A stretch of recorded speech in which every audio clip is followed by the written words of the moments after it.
yourself alive.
bekannt für sein Acting im Film Harry Potter.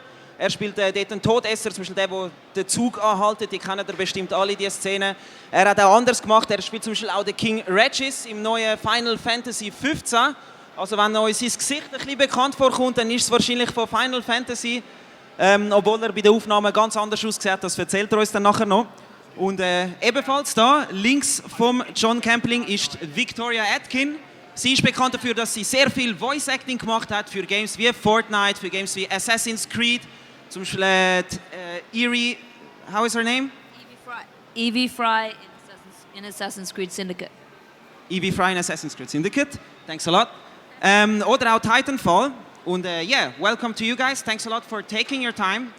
I think the weather, yeah, we don't see a lot, but the weather is quite as enjoyable as in the UK, so you should feel at home pretty fast. Yeah, fans here at Fantasy Basel will have plenty of opportunities to see you guys, but if they want an autograph, a picture with you, to take the most important away at first, when do the guys have to meet you to get a picture or an autograph? Straight after this. Straight after this panel, you can come at the autograph section, and we're going to be signing, immediately after this. Up at the autograph section, one level up, I think. One level up, autograph section. We're both going to be signing for about an hour straight after this panel. So follow us. Nice, thanks a lot, guys. So I'm going to start off with a few questions. We're going to be talking more gaming-related stuff, seeing as this is the esports stage. Hi, Pikachu. Nice. So, I'm going to start with you, John.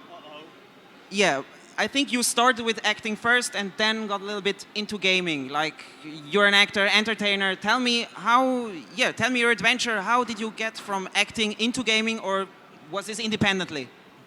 Oh, here we go. The John Campling life story. Is everybody sitting comfortably? Does everybody understand English? Yes, of course we do. So I actually, before I was even an actor, I built aeroplanes for British Aerospace. So yeah, there you go, a bruff. So I left school and took a wrong turn, a major wrong turn. And spent 6 years learning to build aeroplanes. During which I realized I'd made a wrong turn, and I should. Yes. I should have been an actor. So after 6 years, I left that and I auditioned for drama schools in the UK. I managed to get a place at a drama school, did 3 years theatrical training, which was ace. And then, was thrown into London to be an unemployed actor. And spent about 10 years working in London, just doing theatre, only theatre, because, I'm 52. So, yeah, I'm 52. Thank you. So we're talking quite a long time ago. So when I was young and I wanted to be an actor, we didn't have smartphones, we didn't have access to video capability. So when you were back in the day, this is like 1980, 83.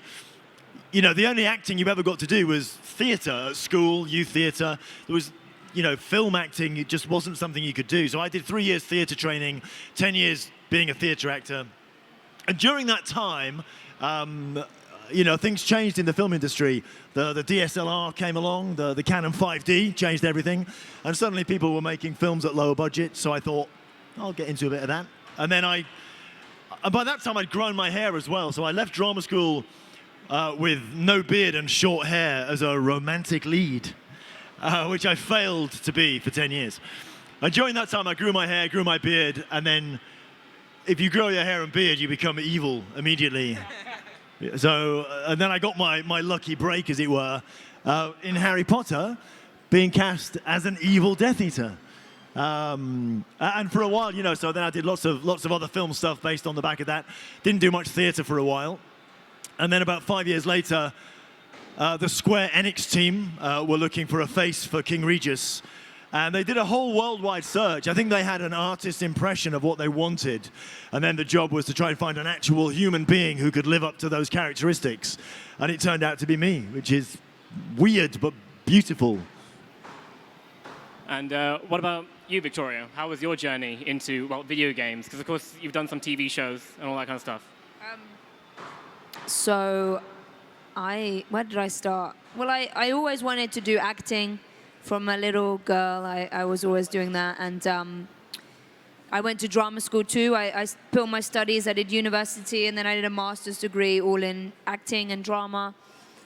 And yeah, after drama school, I did a little bit of theatre. I had blonde hair, and I played Cinderella. No way. Blonde hair. Yeah, that was my first job.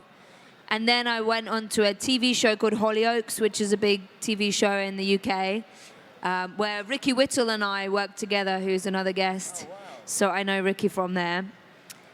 So I did that for 2 years, and I played a transgendered character on British TV, which was amazing and a really cool first job. And then after that, I did another show called Holby City, which is a medical drama thing. And then I went to America, and I live in Los Angeles now, and I work over there. I've done some TV shows and films, and now I, in 2015, got cast as Evie Fry in Assassin's Creed Syndicate. And I performed all the facial capture, the motion capture, and the voice for Evie. And that took about a year of my life. And then after that, I started working in video games and voices, as well as TV, film, and theatre. So I do everything, but the gaming thing has been really big, and now I do 3 skins in Fortnite for Fortnite Save the World, Clip, Power Chord, and Thora. I've been in Titanfall 2, Shadow of War, World of Warcraft, and many other... Horizon Zero Dawn. Has anyone played that game? Horizon? Yeah, it's a great game. Aloy. So yeah, lots of cool games. That's where I've been. So, going from acting into video games, how different is it? Because of course, motion capture is you're still acting. You're not just standing behind in a recording booth, just doing the voices. So, how different is that experience? You know, you're not acting to anyone. You're wearing this suit with dots everywhere. How is that from normal theatre acting or film acting or on TV? So. It's a really good question. I'm just trying to work out. I have several answers. I'm passing all my answers into one. For me, the big difference. So doing the motion capture for Final Fantasy was my first motion capture job. I didn't even know it was going to be motion capture. Really, they were very secretive when they were looking for the actor. We were only kind of told what it was, Final Fantasy and a video game, after we'd kind of accepted the job in a way. And I love technology, always have done. So I was super excited to have my 2 loves happening at the same time, my love of acting and my love of technology. But that first day in the volume, as the set is called for motion capture, up until they just dropped us in because they hadn't cast motion capture actors, they just cast actors, and they just expected us to pick it up on the job. Which is very brave of them in hindsight. It's not something you learn at drama school either. They don't train you. Not at all. No, I hope now maybe drama schools are bringing in a section on motion. There. What there are lots of sort of private, separate courses for motion capture. I kind of picked it up. It took me half a day. The main thing for me was, coming back to your question, I'm not just ranting. Pearls of wisdom. Well, I've got a really good comparison because the thing that I do in Harry Potter, so I stopped the Hogwarts Express in Harry Potter.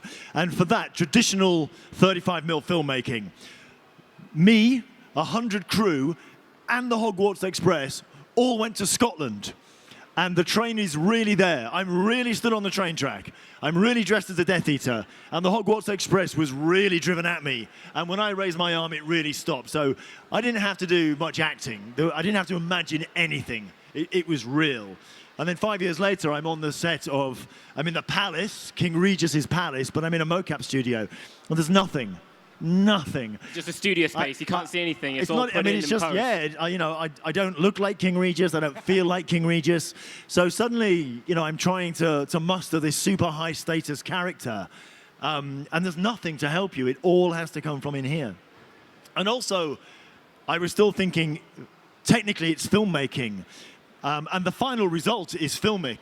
But for me as an actor on the day shooting it, didn't feel filmic at all. There's no camera for a start. a key thing about filmmaking is a camera and lights. There's nothing. It's all just data. It's all just dot points being captured, telemetry.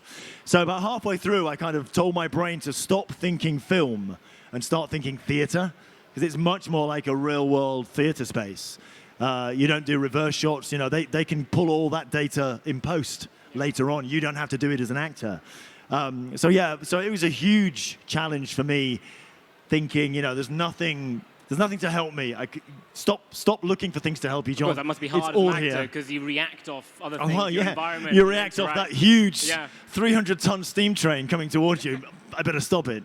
So it's fascinating, but I picked it up pretty quickly. And once I made that mental change to stop thinking film, think theater, because thinking film is just tripping you up, I just sailed away. I loved it, loved every minute of it. So yeah, very different, but much better than green screen. Green screen's kind of halfway between. I hated green screen, but mocap, oh, love it. Between acting, voice acting, and motion capture, what's the most fun? Yeah, I mean, Assassin's Creed was my first game doing motion capture too, and I absolutely love it. I teach it now, and I've worked with some big studios, Imaginarium that did all the Lord of the Rings, Andy Serkis's people, and Digital Domain who do a lot of motion capture, and Horizon Zero Dawn I did motion capture for the DLC. But I love that. For me, anytime I get to play and be somebody else and not be Victoria is great. So whether it's a voice or whether it's, I mean, it's amazing when, I think theater is the ultimate thing, because it combines everything. What we do on film, what we do in performance capture, what we do is theater, it is playing, and it's becoming somebody else and being truthful to whatever's happening around you, and allowing yourself to immerse yourself so much in that other people believe that that's you. So for me, any opportunity to do that is really fun. So would you say in acting or in theater maybe, the possibility, this immersion into someone is the easiest? It's like easier than when you only do voice acting, for example? I wouldn't say it's easy, but it's, voice acting is acting. I mean, really, especially with some of these big games, you have to use your whole body. It can't just be here. So for me, I employ the same technique. You know, I create the characters in the same way. It's very true. When you're voice acting, although it's only your voice that's being used, you still give the whole kind of performance, because, like I say, a lot of the things you do, I had to do. I mean, we do a thing called ADR, additional dialogue recording. When you shoot a film, a traditional film, then you go back in and you have to record just the dialogue. And it's a weird thing, because they only want the dialogue because they've already got the footage. But you can't and you have just to sync it up from what you said. Like, yeah, get the scene might be a scene where you were frightened or angry or aggressive, and you can't recreate that on the day you were angry and aggressive in a fight scene. But in the studio, you've got to bring that physicality. So one of the many jobs of being an actor, of course, that is the role entirely. So how much motion capture have you guys done? And have you played any bigger-than-life characters, you know, not humanoid types? Have you played any sort of creatures or anything like that? I don't think I've done any creatures. I've done Call of Duty trailer, so I've done some stuff doing that. In Horizon Zero Dawn, I play it's not a creature at all, it's a woman, but she's a warrior and she's broken her leg. So I had to do all the motion capture for that, which was fun. I've done a lot of facial capture. Sometimes they just capture our voice and our face. We just have dots on our face, so it's kind of a hybrid between voice and performance capture. But no creatures. I tend to play humans. Typecast as a human. Yeah. The shame. Yeah, same here, because I don't have an awful lot of multiple genre game motion capture. My thing is Final Fantasy. I played two different characters. So I did the motion capture for King Regis mainly, and then I was brought in to do the motion capture for another character called Arden Azunia. For me as an actor, the interesting thing about that was, so King Regis is a really still character, very high status, very in control. So for me as an actor, that was about, being still, doing less, which can always be quite tricky. I'm quite animated naturally, so to be very still and choose very carefully when King Regis would raise an eyebrow or curl a lip. And then they asked me to do the mocap for Arden Azunia, who is he's like a restoration fop. So he's all about, you know, taking the hat off, and he's all about the hand gesture, complete opposite to King Regis. And I thought, I don't know if they did that on purpose. Let's get John to do the stillest character and the most animated character. It meant it was easy for me to differentiate. It would be very different. Those dots would move. I did a voice, if anyone's familiar with Warhammer 40,000, one of the DLCs for that called Armageddon. I do the voice for an orc. So I have done the voice for a crazy, non-human, large character. Now I'm remembering. I haven't done motion capture, but I've done voices. So I did a Scottish dwarf in World of Warcraft. I think she's called like Brianna or something. And then I did like a pirate captain in that. So yeah, I did. And then I did some orcs in World of Warcraft, and I think in Shadow of War were like civilians, but they were in a Yorkshire accent, which was fun. It was all these kind of Game of Thrones type villagers. Can you do an orc impression right now? I can do my orc. So I did the voice for an orc called Gaskell Mag Urk Thraka. And they kind of have like a Cockney accent. It's really weird. And they come from the planet Armageddon. Armageddon is the home planet of the orcs. Because someone was educating me the other day about, you know, the orcs in Warhammer and the orcs in World of Warcraft, very different. And Gaskell Thraka is this crazy orc who thinks he's got a God-given right to kill everybody. But the script was written the way they speak in like a weird Cockney accent. So when they first gave me the script, it was really, because I didn't know the game, so I was like, apostrophes everywhere. And they're known for hating humans. So he was regularly saying, "I hate them humies." So that'd be apostrophe dem, apostrophe humies for apostrophe 8. I hate them humans. I hate them humies. So how many voices do you go through before you decide, right, okay, this is the voice that suits this orc character that I'm playing? Or is it just complete improv? Whenever the first one comes out, right, we're sticking with that. I think that was the first voice I did, and the director was like, yeah, you've nailed it. I mean, luckily they did ump it up with a load of effects and boosted the bass a little bit. But yeah, I was lucky with that one. They just liked the first one I did. Thanks a lot. So that's my orc. What are your orc? I don't know. I can't remember it. It's like Thora in Fortnite. I do a Norwegian accent, and I cannot do that without having a little clip in my ear before I start. I don't know. Standard things I can do: a Cockney accent, RP, and Yorkshire. So we have something in common. I did a commercial for Leerdammer cheese a couple of years ago, and I had to do a Norwegian accent in a Leerdammer. You could get away with looking Norwegian. I don't think I could. But the accent was hard.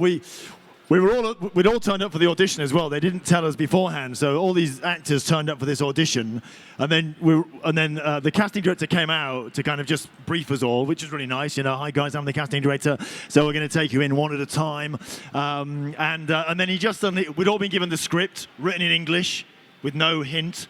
And then he just as he walked away, he just said, "Looking forward to hearing all your Norwegian accents." And every actor just went, "What? What? Oh yeah, sorry, did you not know? Yeah, in Norwegian accent, please." Oh my goodness. So, do you guys play video games as well at home? And not just like once all half years, but maybe like once a week at least or something like that? Do we have even the time to do that? Yes, I do play some video games. Which games? Final Fantasy 15, obviously, because it's my son. You know, in the game you play my son, and by the time you play the game, I'm dead. Spoiler alert. So it's an old game. So I am kind of like the ghost of my character guiding my son. It's which the fans really, I can see why the fans will find that quite interesting. And every now and again, my character comes in as a cut scene, so I get to see myself. Yeah, so is that weird? You know, you've worked on this film for however long, and then crazy it comes up weird on screen while you're playing, and then you just see yourself. You know, I don't think I'd ever heard the term meta until I was playing Final Fantasy with King Regis' face as dead King Regis, and King Regis comes, and it's like super meta on your meta, a meta sandwich. You have some of those actors that go to the premiere and they just cover their ears and don't and look away. You know, they look away. It can be very disturbing seeing yourself big. It's an occupational hazard that you have to try and get used to. So I play Final Fantasy. I'm also still working my way through Spider-Man. I just want to swing around New York. I don't really want to solve any crime. I just want to. I'm practicing swinging around New York, and because he's still got his camera on him somewhere in the costume, so you can leave go and get the camera out and take a photo and then swing again. And I'm on my second playthrough of Detroit Become Human, because that's incredible. I was lucky enough to meet Brian and Amelia, who were both in the game. So I'm loving my second playthrough of that. Yeah, so they're the 3 games I'm playing at the moment. What about you, Victoria? Do you get much time? Right now I'm cooking a baby, so I don't have any time to do anything other than make money and cook dinner and make sure everybody's happy. That's about it.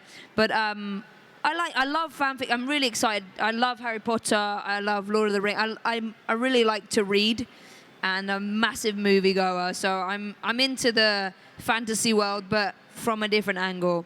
I watch a lot of playthroughs for games, mainly for research for work.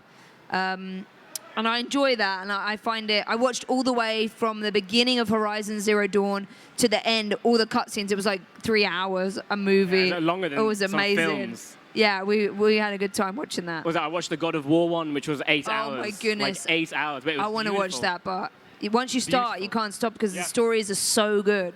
And you don't know that you're actually watching a game. It feels like a film that you're watching, because games are now becoming more filmic and all these storylines, and you can tell so much more. Yeah, and it's I love animation anyway, but when it's animation for cinematics and it's in a story, it's really, because a lot of animation is fun and upbeat, but when you see it dramatic like that, it's really, I love it. Yeah, it's really cool. So that's my angle of game playing. I don't own a console, but I should really. So what's next for you guys? Any upcoming projects that you're allowed to share with us? Any cool voices? Any films that you're going to be in? Well, when I go back, I live in LA, as I said, so I fly back on Monday to LA, and I start doing some more work on Fortnite, which is just ongoing. As we know, that game is huge, and so I'm still working on that and auditioning for movies and TV and I don't know, other voiceovers. Oh, I'm doing a couple of other games, but I can't talk about them. So, but yeah, mainly Fortnite is what I'm working on at the moment. I need to start playing Fortnite. That's the sole reason I haven't started playing it. I mean, that addiction is hard baked right in there, isn't it? So what am I doing? Auditioning, hoping for the next thing to come up. I'm up in Scotland for 3.5 weeks at the end of May, working on a horror film. And I don't play the bad guy, which is, kind of, the father. Spoiler alert. Are you the one that gets killed? I'm not going to give any spoilers away, but it is a horror film. So, and I haven't done a horror film for quite a long time. When I first started doing film work, when I did that change from theatre, grew the hair and beard, apart from the Harry Potter, I did lots of horror films. I got quite addicted. Horror films are really good fun to work on. They're not scary to work on. They're just crazy good fun. Very messy. But I haven't done one for a couple of years, so I'm looking forward to 3.5 weeks in Scotland. Running and screaming. I've got to practice my scream. Practice my terrified look. And I'm lucky enough to go into the Cannes Film Festival in May as well. I've got a couple of films that are launching there, so that's exciting. And in between that, same old thing, just waiting for the next audition. And really trying to move my career more to be more gaming centric, whether that's voice work or motion capture. Ideally, that's where I would like to move forward. Well, we had a little discussion backstage. For the motion capture, you were saying that you actually had to get rid of your beard to do King Regis, but Yeah, they wanted someone with a beard. Oh, yeah, they spent a long time looking for an actor with a perfect beard, and then immediately said, please shave it off. So the beard we see isn't your actual beard. It's No. So before they told me they wanted me to shave it, I was so the very first thing I did on Final Fantasy after I signed the contract, the very first day's work was just to go to a studio somewhere in London and have a 3D scan, which actually it wasn't even a scan. It was one photograph, but with 160 DSLRs, in a semicircle around me. So just basically a super high-res photograph of your face. I'd never realized how loud 160 DSLR shutters firing at the same time is. That's quite a loud single shot. So once they'd done that, they then captured my beard in full detail. So then about a week later, we get the message saying, next phase is the motion capture. We need John to shave. And me and my agent were just like, what? You're looking for a guy with a beard. Yeah, exactly. So because they hadn't mentioned it before, my agent had to query it, and they were like, "Oh yeah, sorry, we have to because we have to stick the little dots on his face, and they won't stick to a beard, and that wouldn't be accurate to where his face is." And they were like, "But don't worry, we'll be putting his beard back on in post." And my agent's obviously exactly, but he can't put his. So we had to negotiate a fee, and I was paid to shave my beard. I did it really slowly, just milking it. 15 minutes shaving my beard, counting the money. But, that's because as an actor, all of my publicity material, all of my headshots, they all promote me as an actor with a beard. So for the next sort of 5 weeks, you can't really promote yourself. So it's we came down to sort of, it takes 6 weeks to be long enough to really say I've got a beard. Well, doesn't your casting change as well? Or do you just wait until you just have to wait, really, because anybody who's seeing your photo with a view to casting you is seeing you with a beard, so they wouldn't even consider you for a non-bearded role. And I didn't really want to get cast during that 6 weeks as another shaved character, because that would mean I'd have to not shave again, and I was desperate to get back to being a bearded actor. So it was something I'd never thought I'd have to think about. Just, What about your beautiful long hair? I've been asked to get the scissors out. No one touches the hair. Luckily, you just have your hair in a little mocap hat, and because you're wearing a helmet to get the. It's something I wanted to talk about with you, Victoria, the terminology, because mocap is the generally accepted terminology, but actually that's not necessarily what we do, is it? There's also performance capture, or perf cap, as I've seen. They call it now PCAP, but it's basically motion capture is a lot to do with people that just provide the motion and they don't do the facial capture or the voice. So what both of us did for Final Fantasy and Assassin's Creed was the full performance capture. And then, as I was saying earlier, sometimes they just do facial capture.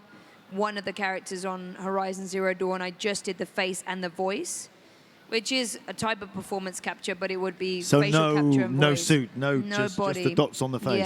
Yeah, and you can watch that when you watch those things back. It's you can see the difference between full performance capture and facial capture. The face is very, very engaged, and then the body is more animated, puppet-like. But then now moving towards really using, incredible actors that have trained to bring these characters to life. It's really moved on with technology, and as we can see with Red Dead Redemption and God of War, all these new games, they're really investing a lot of money, and I'm really excited about the new Last of Us. That will be really exciting too. Well, there's now real-time rendering for VR as well, so motion capture and that. So there's just plenty of more opportunities. And of course, as actors, adapting to all of that, is a challenge. Well, it must be fun. Just wanted to ask you, you're working in an entertainment-related business. What do you guys think about streaming? Because you told just before you're watching a lot of playthroughs, you enjoyed them. You're streaming yourself, you told me. So let's just talk a little bit about streaming. What do you think about it? So I got into streaming about 8 months ago. It was basically I would be at Comic Cons like this, and I'd be signing, and Final Fantasy people would ask me, "Do you play the game?" And at the time I wasn't, so I'd say no, and then I started thinking I should probably play the game, you know. But I haven't played any game for about 30 years. I played games when I was quite young and got quite addicted. Saw my potential for addiction. And back then, of course, gaming was a very solitary, non-social event. You played a game on your own and maybe with your mate with 2 joysticks in your bedroom. None of this social, connected stuff. So I stopped gaming. Roll forward 30 years, I'm in a game. So I thought maybe now's the time to go back. So I bought a PS4, started playing Final Fantasy. I do another Comic-Con, and someone says to me, "Do you play the game?" And this time I think, yeah, I can say yes. So I say, "Yeah, of course I do." And they're not impressed. They just come back with, "And do you stream it?" And I'm like, oh, no. I'm back to saying no again. So then I had to ask what streaming was, and we talked about various streaming platforms, and I decided, hey, I'll give it a go. If I'm going to play the game, and I like tech, and I've got a nice setup, I may as well upgrade my gear at home. And when I started using Twitch, so I chose Twitch as the platform. So I stream on Twitch as Real King Regis. And I was just amazed how it's the democratization of broadcasting. You can do what it used to take a studio to do in your own home, and you can create your own show, and it can be anything you want. I mean, you know, obviously Twitch is very game centric, but you can stream anything you want, your own show. And I just thought, wow, this is an eye opener. This isn't going away. You know, this is out the box, especially with, I mean, for Twitch, they're backed by Amazon, who don't mess around. So yeah, I think it's very exciting. Who knows where it's going to lead? No one. Honest answer, are you acting when you're streaming? I'm always acting. No, I try to be. So obviously we now have the in real life thing, IRL. So you know, which I really kind of got that. I don't get everything, you know, that you kids come up with. Sorry. But IRL, I thought, oh yeah, I can see that. It's interesting for people to see the actor who plays King Regis in his... just hang out, chill out, get to know who you are. And the minute you proceed something with IRL, you know, just doing the most mundane things of your actual life suddenly become slightly broadcast worthy in that context. So I'm very happy to always kind of just be me, whatever that is on that day, you know, messy, you know, disorganized, you know, rather than trying to be a performance. You know, sometimes I'll do a stream where I'm slightly more performing, but I try to make a virtue of the in real life thing, come into my man cave in Eastbourne and see what John's up to in real life. Have you guys ever been to Switzerland for an event like this in the past? We both did Zurich game show last year, which was really, really fun. So this is our second time back doing this. And I loved it. It's really, really cool. And I think there's some new faces at Fantasy Basel, which is really cool. And some old faces that we saw at game show. So yeah, it's nice. What was the first thing, I'd say gaming or event related, that you noticed about Zurich? And then maybe a difference to Basel? Like, did you see, was Zurich Game Show and Fantasy Basel basically, is this the same for you? Or did you see, okay, this is going to be different? Or Zurich was that way? Hello, guys. Limbo.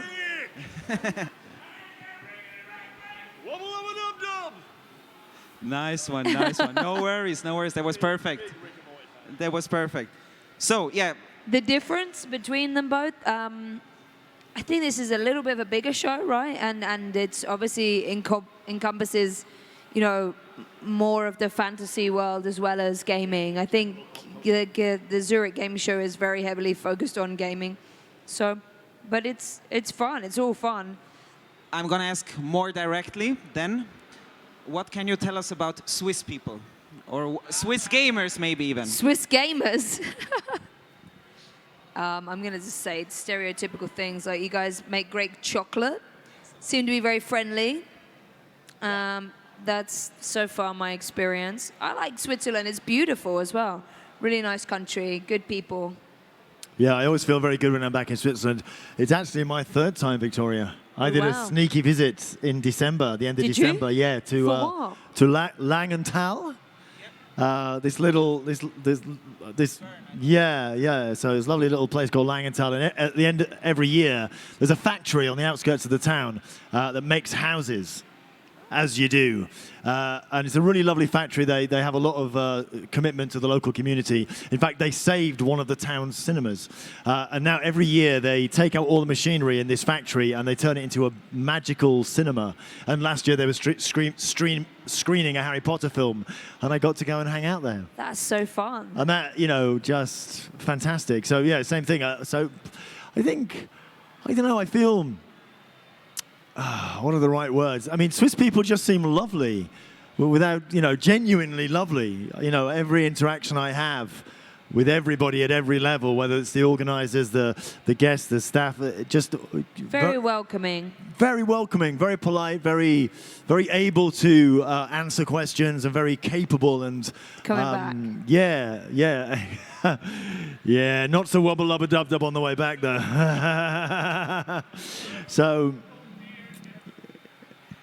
So, yeah, I'm always very excited to come back to Switzerland. It's my happy place. It's good. Nice. That would have been my next question. Will we see you again? But yeah, thanks for answering already. Well, I don't know, Tell, about you, if you have any questions left. I have just a really nagging question, just personally for me. Because he worked in Harry Potter, and, did you ever, because is it Natalia? Natalia's here as well. Did you ever get to work with her on the scenes or anything? Or is it exciting, when you go to an event and you see, oh, she's also been here as well. Do you kind of get along?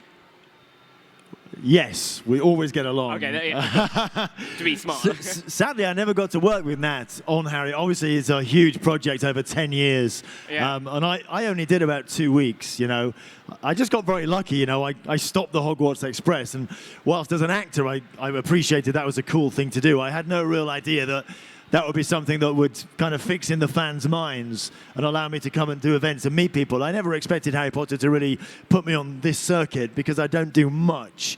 But yeah, in hindsight, I look back and think that was naive. So the only people I really met when I was filming was I met Neville Longbottom because he calls me a loser. Although I've never met him on the circuit, on the signing events. I meet Josh Herdman, who's coming on Sunday, I think. Is he on Sunday? I meet Josh at a lot of events. He's lovely, so he's one of the guys I see on the circuit. So do you know beforehand who's going, or is it you just turn up and be like, oh, right, yeah, and then... I always try and check, It's nice to be able to see, especially if it's a Harry Potter event. So there's kind of half a dozen who kind of do the circuit, who I meet regularly. A guy I meet quite regularly is the actor who played Percy Weasley, Chris Rankin, who's just the loveliest man. But it is like a bit of a reunion. Yeah. More so for the other guys, because I'll be on a panel with another Harry Potter actor, and they'll be answering questions and saying things like, "During my 10 years on Harry Potter," and I'm thinking, I did 2 weeks. 2 weeks. So the guys who did a long time, when they meet now on the circuit, it's a reunion. But sadly, yeah. But I know Nat from her band as well. She's in a fabulous band called Molotov Jukebox, and just amazing. And I saw them play in Camden a few years ago, so I kind of remember her from seeing her on stage, rocking an amazing band, amazing frontwoman. Yeah, there was more to your question. I've talked myself out of it. I think, well, my final question is, when you guys do get gaming-related work and you have to do this mocap, because you were saying it takes a year out of your life, how long are projects usually for you guys? It really varies depending on, but that was a long project because I was the lead of the game, like with the other guys. So we had to do, a game script of that size is about 1,000 pages. So if you think how long that's going to get through. Do you read through the whole story, find out? No, because the script is also changing all the time. So, and then we had the DLC, and then we have side missions and gameplay, all this stuff to record. So that was really long. But then, if you're just going in to do 1 or 2 characters, you can do a week, you could do 3 days. It really varies, or 6 months. It really varies on what you're doing. Ow. I find as well that, there's pros and cons. If you're on a really, really long project, it's lovely to have that work booked in and be an important character, but it means you'll only get, that's a lot of time of your career dedicated to one credit. because I've specialized in one-day bookings.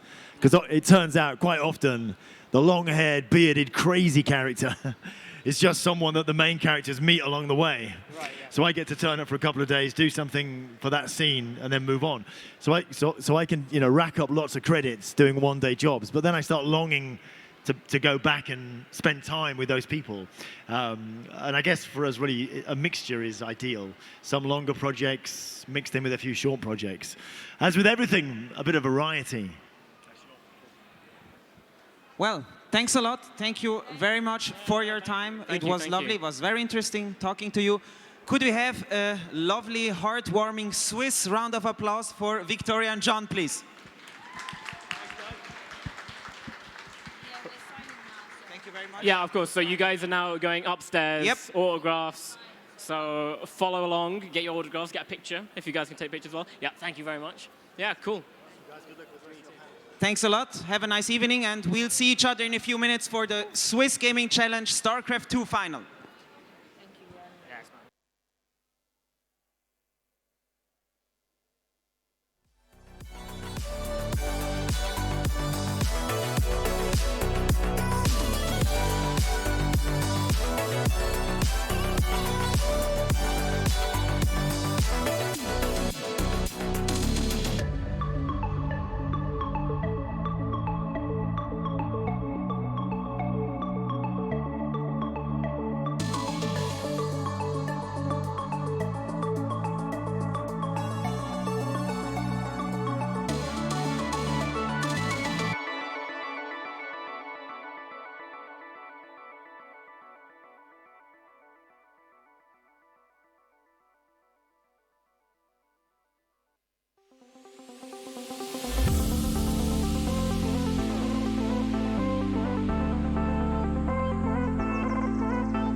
baby, got me staring at you.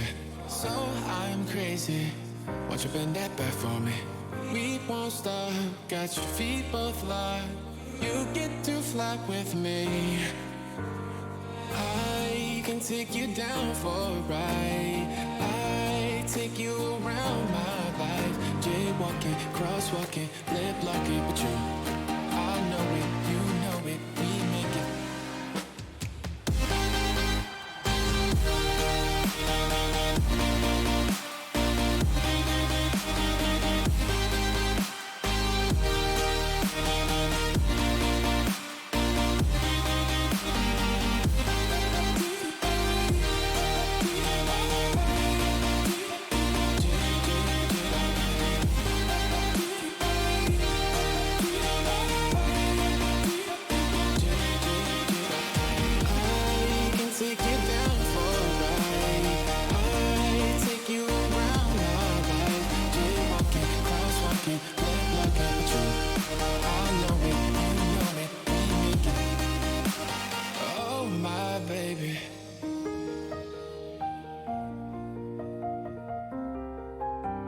So I'm crazy.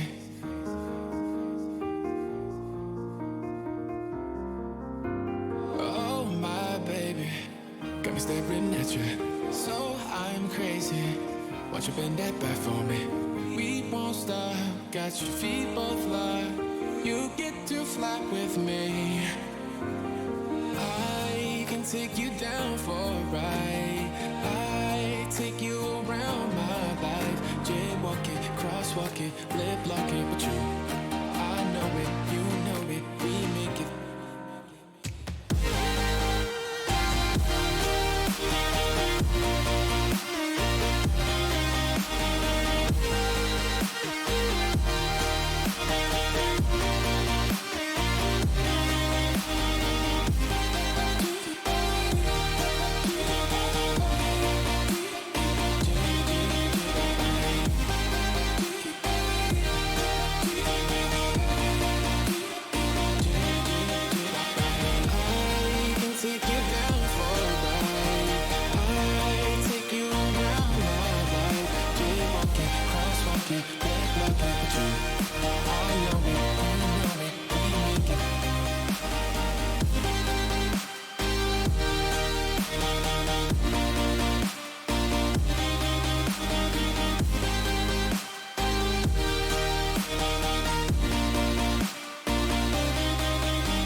taking me home. One thing really do one. Say that you're the worst, but I don't know. Is that true? People fear the silence with things they think they know.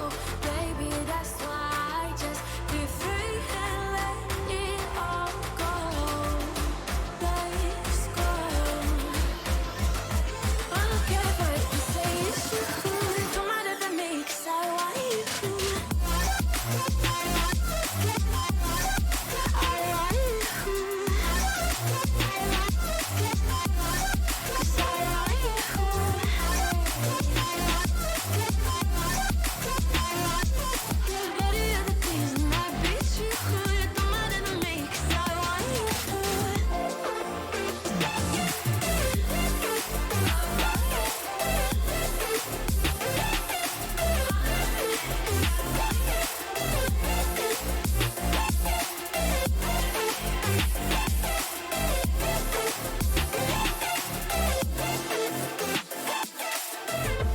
Everybody else got their own view. I know they cannot see what I do. So don't wonder what I got into. What I get into.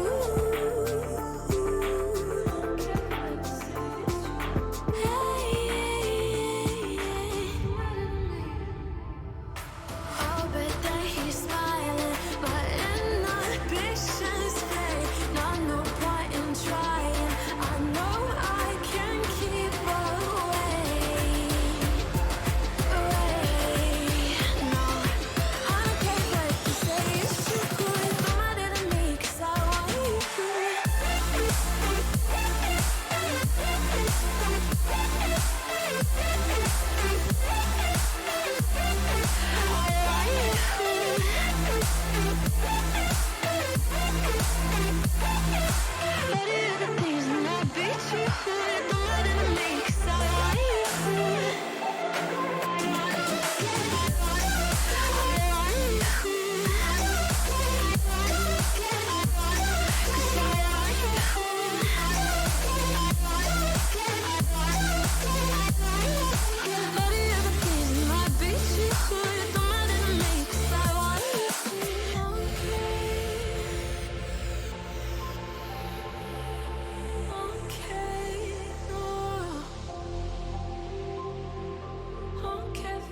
Say it's true, don't matter to me, I want you.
it to the bottom of the bottle. I've been drowning, I've been floating away.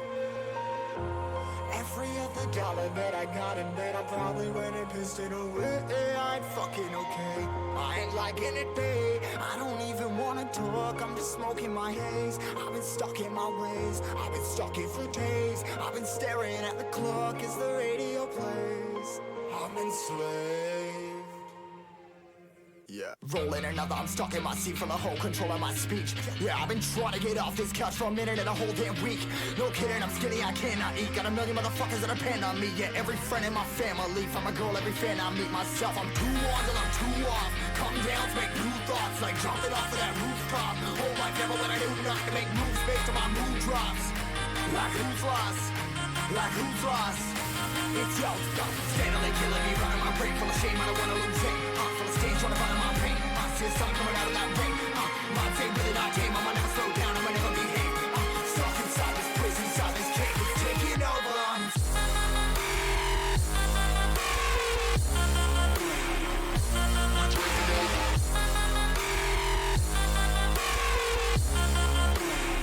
Yeah, I'm a slave for you.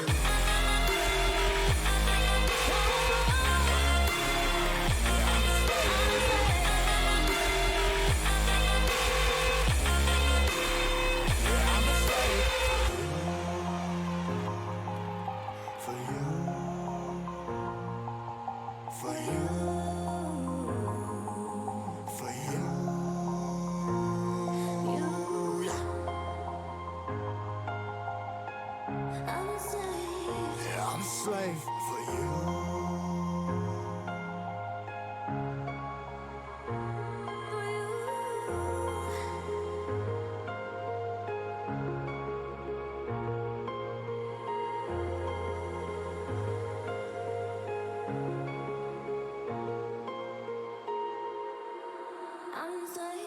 Ripping harder, more less. Never stop, no rest. Till the stress is breath in my chest. Till it's diamonds wrapping my neck. Progress to a god from a goddamn mess. Hopeless, more tests. More blessed. Dug deep down trying to find my best. Find a beast, had to kill a conquest. I'm next. I'm too on till I'm too off. Come down, make new thoughts. Like jumping off of that rooftop. Whole life never when I do not to make moves based on my mood drops. Like who's lost? Like who's lost? It's yo, stop. Steadily killing me, running my brain full of shame. I don't wanna lose it. I'm full of stage, trying to find my pain. I see the sun coming out of that rain. My day really not tame. I'ma never slow down. I'ma never behave. Stuck inside this prison, inside this cage. It's taking over.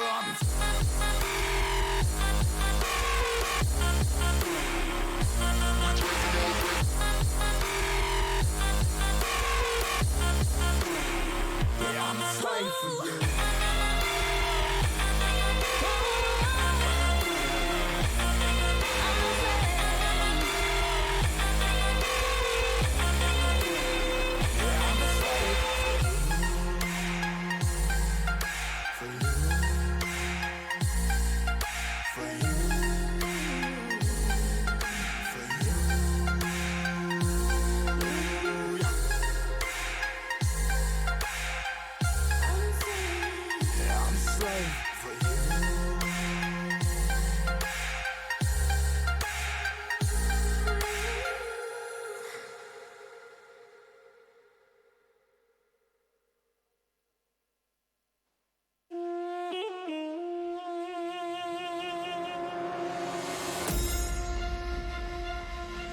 These mortals have awakened the gods of old. We rise from our slumber to reveal our true power. Focus fire.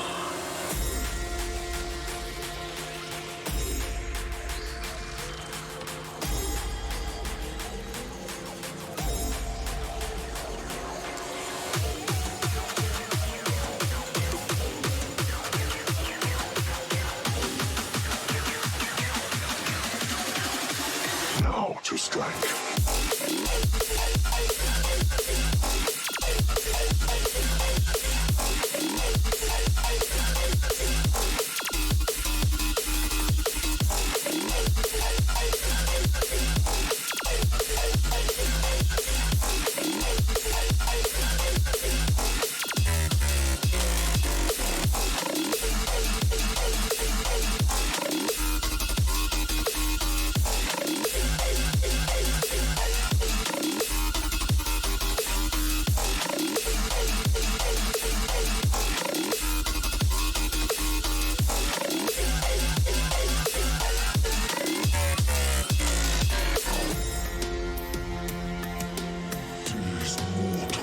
gods of old.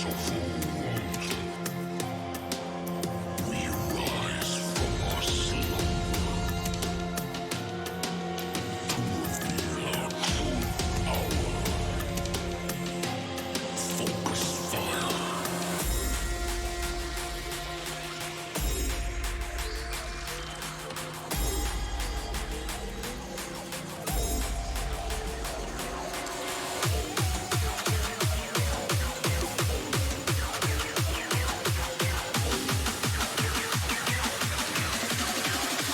Now to strike.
Take me in slow, breathe me in and let me go.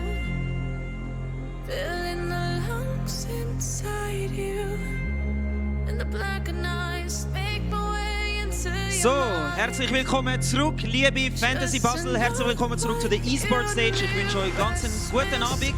Wenn ihr noch nichts zu essen habt, dann würde ich jetzt noch schnell etwas holen. Vielleicht eine kleine Crepe date oder so. Hallo miteinander, freut mich euch zu sehen. Oder sonst irgendwann etwas zu essen. Wir haben jetzt dann nämlich das Starcraft 2 Final von der Swiss Gaming Challenge da bei uns auf der E-Sport Stage. Also der Programmpunkt ist sowohl auch der letzte von dem Abend, aber der hat sie sich. Wenn ihr also irgendetwas für Fiction oder Strategie übrig habt, bleibt hocken oder sofort herhocken und hocken bleiben. Vor den Starcraft 2 Finals werden wir noch eine kleine Einführungsrunde haben. Ich glaube, für die meisten ist es recht lang her, dass man in der Schweiz Starcraft auf einer Stage gesehen hat. Und vielleicht haben wir auch sonst nicht so viel mit Starcraft zu tun, aber wir haben hier 4 Top-Leute eingeladen, die euch ein bisschen werden vorspielen, sage ich jetzt mal, und dann zusammen mit den beiden Casses werden wir ein bisschen durchs Game begleiten, werden ein bisschen erklären, was passiert, und dann anschliessend, nach einer kleinen Pause, gibt es dann das grosse Finale. Ich stelle euch sonst ganz schnell die 4 Leute da, die wir haben für die Custom Games. So, first off, Breakia from Noetic. Hallo miteinander. Dann haben wir den einen Finalist, das ist der Railgun. Er ist im Moment Free Agent übrigens, also wenn jemand einen Starcraft 2 Spieler sucht. Dann haben wir unseren zweiten Finalist, der Mamba von Team Alpha X. And last but not least, Funk. Er ist jetzt im Moment auch noch ein Free Agent, also hey, up for a grab. Die Einführungssection werde ich zusammen mit unseren beiden lovely Casters machen. Das sind für das Starcraft 2 Final der Imra und der Dimalaria. Hello guys, you here? Yeah. Hallo Reto. Check, check. Can you hear me? Yeah, we can't hear you right now. Can you hear us? Yeah, now it's working. Okay, Perfect. Okay. Nice. Well, yeah, we're gonna see some custom games. Can you guide us through what's gonna happen in the next few minutes? Well, we're gonna see our players play each other in teams of 2. Yeah. A 2v2? It's gonna Yes. be a 2v2, that's true, yeah. We're going to a big map, and then we have some time and space to explain to you what happens in a game of StarCraft. Especially when Yes. there's 4 people and a lot of chaos. Long time that StarCraft was on stage, so I'm really hyped for this one. The final is going to be Zerg versus Zerg. Yeah. Maybe for those people who don't know Zerg now, it's the creepy alien race. Yeah, creepy fits it very well, I'd say. We're going to see some other races as well, like now in those custom games. Let's start with the basics. What is StarCraft? How does it work? And how can you explain that to people who have never played maybe a real-time strategy game before? Well, Starcraft is the classic competitive real-time strategy game.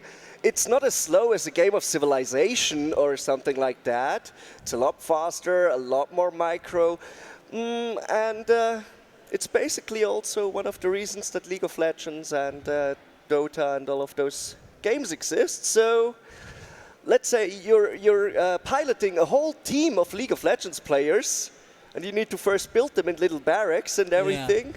First need to mine some stuff for those players. Yeah, you play that, basically. Yeah, it's quite simple. You mine minerals, you get some units out, and kill your opponent. That's the game. Sounds like fun. Well, then I'm gonna give over to you guys for the custom games. Thanks very much, and yeah, have fun. Thank you so much, Reto. All right, players are ready. As we start up our first game of the day, it's gonna be a show match, a 2v2 on Emerald City. Yeah, we'll play on a few big maps, playing in teams of two, Mamba and Funk versus Railgun and Breakia. Later on, Railgun and Mamba will play in the finals as well. And you see, the game has started.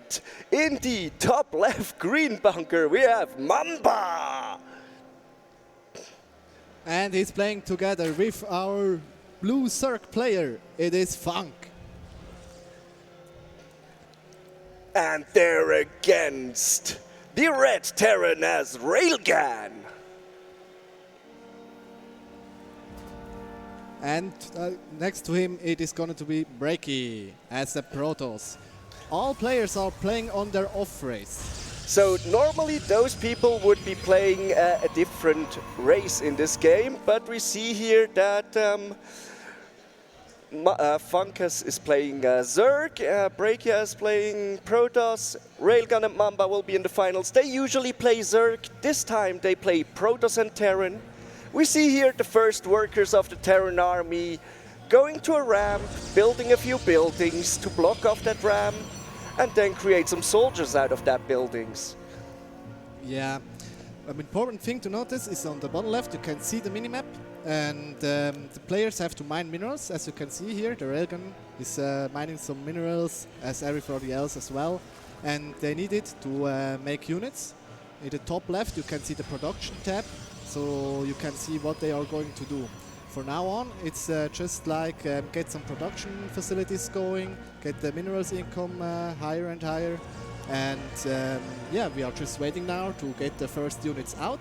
As I can see, the Railgun is going for his Reaper now, and then yeah, we will have some action on this map. Starcraft has been a game for so long that in competitive play, people have really optimized those first few structures you put down. So usually you'll see a lot of the same stuff every game. So we usually just do some entertaining cast over that. But this is a 2v2, so usually it's only one player against one other player. Now they need to get their 2v2 synergies together. And of course you need to build more than just one base. Your crystals will run out at your normal main base, so all of the players are building a second base. And continue to produce workers. Workers are everything you need. They dictate your income. So the more workers you have, usually the more income you have. And this year's a Reaper. And he already gets the first round. First kill in StarCraft 2 on the stage. Today goes to Railgun on his Reaper, and he's still keeping on the pressure. The links from Funk are coming out to help him over there. Exactly, Funk is using his workers to build buildings so they can't be killed. And he gets away. The Reaper is out. Now he cancelled the buildings to get the workers back on mining. And yeah, just lost one round. Nice macro over there. Pretty good, pretty good. Over here we have the slow scouting tool and supply tool for the Zerg. Scouting in, and we see some more Space Marines attacking those bugs. Zergling's not gonna get away. What are we seeing? Anything interesting coming up on the production tab? I don't think so yet, but that Reaper is gonna go home. Yeah, it's all about getting information for the early stages of the game now. And let's see who will be the first one to get some pressure on the other side of the map. here we see a unit of the Protoss air fleet. As you can see, those Phoenixes can lift up other units and shoot while moving. They're doing a lot of damage, and Mamba is hoping to do some economic damage against the working classes here in Breakia's mineral line. Yeah, he needs to wait for some energy. You can see the purple bar on top of the Phoenix. It's like a spellcaster in, let's say, League of Legends or Dota, where they have mana or something. Here it is energy, and they have to use it to make some abilities. But not only that, they have to multitask a lot, especially in a 2v2, where double the amount of units are out of the map, and yeah, keep on the pressure. Especially if you have 4 players in who all want to exert pressure onto their opponents. Ooh. And he got it. We see a big armada of Phoenix already being finished, while the Terran units down here, we have some siege tanks ready already and sieged up on the high ground. Now, however, I see some green stream of units going down. Those are those Phoenix again. And he picks instantly off the other Phoenix. Yeah, Mamba is going for that Mass Phoenix blade that you see very often in team games. Picks up the Cyclone, kills it as well. And the first Viking is out, pushing away those aircrafts. Now we even see those workers coming along, wanting to build some missile turrets right by the tanks. So you got some pretty good setups, but that worker has been lifted off, and even the other air fleets are being picked off. So many Vikings! Yeah, Mamba's really showing us some nice Phoenix Micro right here. Mamba is showing us why he reached the finals with his big air armada. And on the back, Funk has a good economy. They're right now out-mining Railgun and Breakia. And even doing some more economic damage. One cannon is in the mineral line, but that's not going to be enough. The Viking tries to fight, but is alone as well. That missile turret up and ready, doing so much damage, and the rest of the Phoenixes get out. Back in. Yeah, he tries to get more Phoenix out to handle all of these Phoenix from Mamba, but for now he has the map control and they are stuck in their main bases and the naturals. And yeah, the Railgun is now getting more and more siege tanks to get up an army, but he cannot really fight all these Phoenix. You see this purple base here from Breakia. It is up and running, but there are no workers mining. Now slowly they're getting over here, but we still have Mamba's Phoenixes picking off those workers, so that base is absolutely useless at the moment. And one cannon is not going to help. Meanwhile, the Terran base is flying out, but there are Funk's roaches down here, already ready. Now we get some laser shows going here with all these Phoenix. Good thing that Railgun and Breakia are building together to get a good armada going. Those Vikings in the air, getting some air support for that Terran base that's not able to land. And now the roaches are getting into Breakia's base. Yeah, while Mamba is poking at the front. It's looking really good. They are on 6 bases in total. The Vikings are going down. Phoenix disengaging again, but all of those roaches are killing the Nexus. Explosion, beautiful. But not so beautiful for Railgun and Breakia because they're under a lot of threats. Those roaches here, so many. The Phoenix engaging, both Vikings are down. Tanks getting lifted up. Now it's a big battle, but Railgun and Breakia have a much lower army. On top on that siege tank and they're pushing through. It's not looking good for our bottom players here. So many Vikings out still. Yeah, there's one more siege tank in the back, even 3 of them. So it's going to be hard to push on further, and he kills all the roaches. So that attack has been deflected for now. But meanwhile, they were expanding behind, and yeah, the income is telling a whole different story. Exactly, Mamba and Funk behind their attack here were able to get new bases up, while Railgun and Breakia just lost bases or are trying to get established right now with that flying base. But the Vikings, the Phoenixes are not getting back, and the worker has been killed that was working on that missile turret, so we just have a little podium up there instead of a tower firing missiles.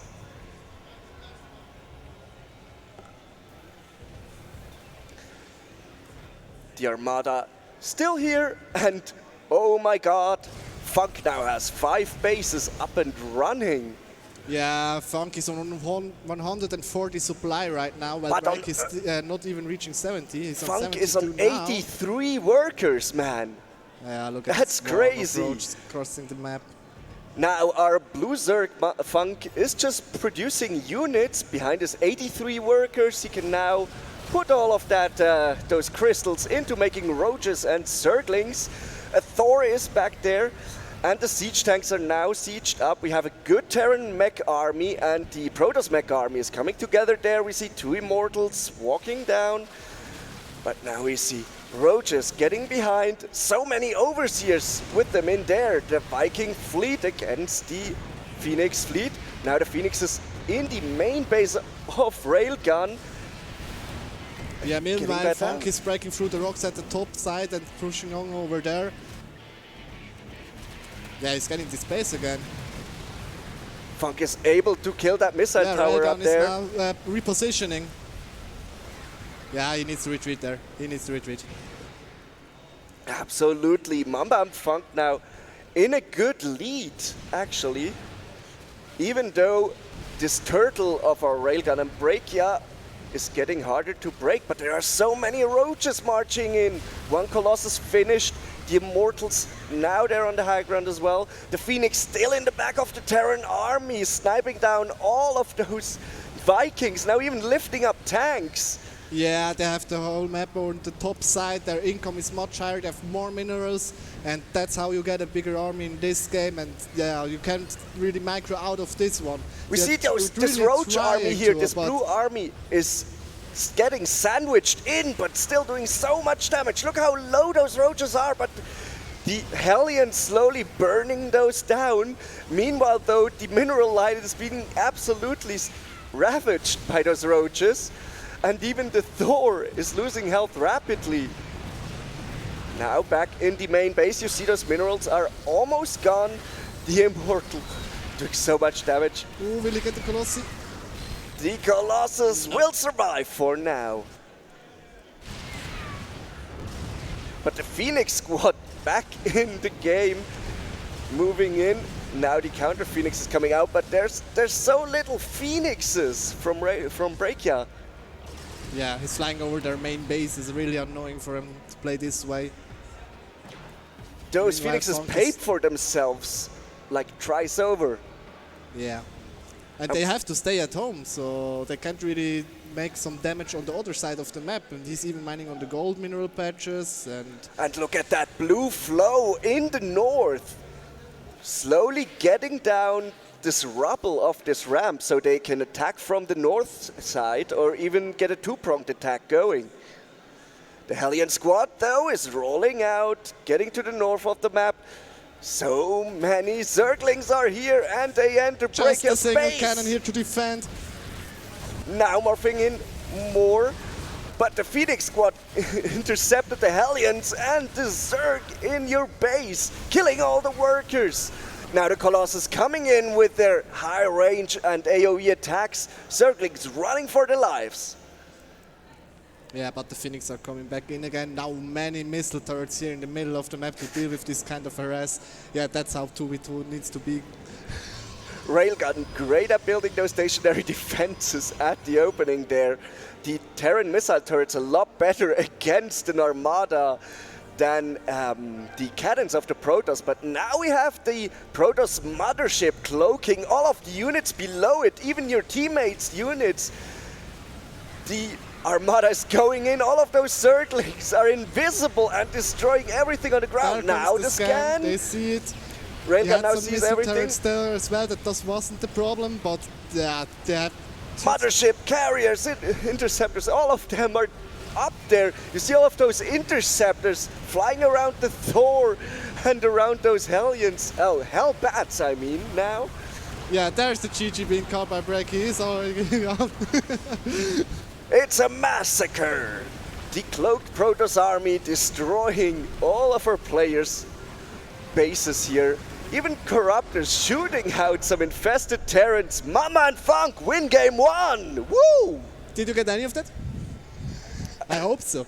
You better do. Okay. A nice first match, I would say. You should concentrate on getting the lobby back up while we talk about what just happened. Yeah, all 4 players just getting workers running, mining up, going for some pressuring attacks with a lot of phoenixes there, and then a never-ending stream of roaches and zerglings taking down everybody. Our players are now talking to each other in chat, talking about some next maps that they want to do.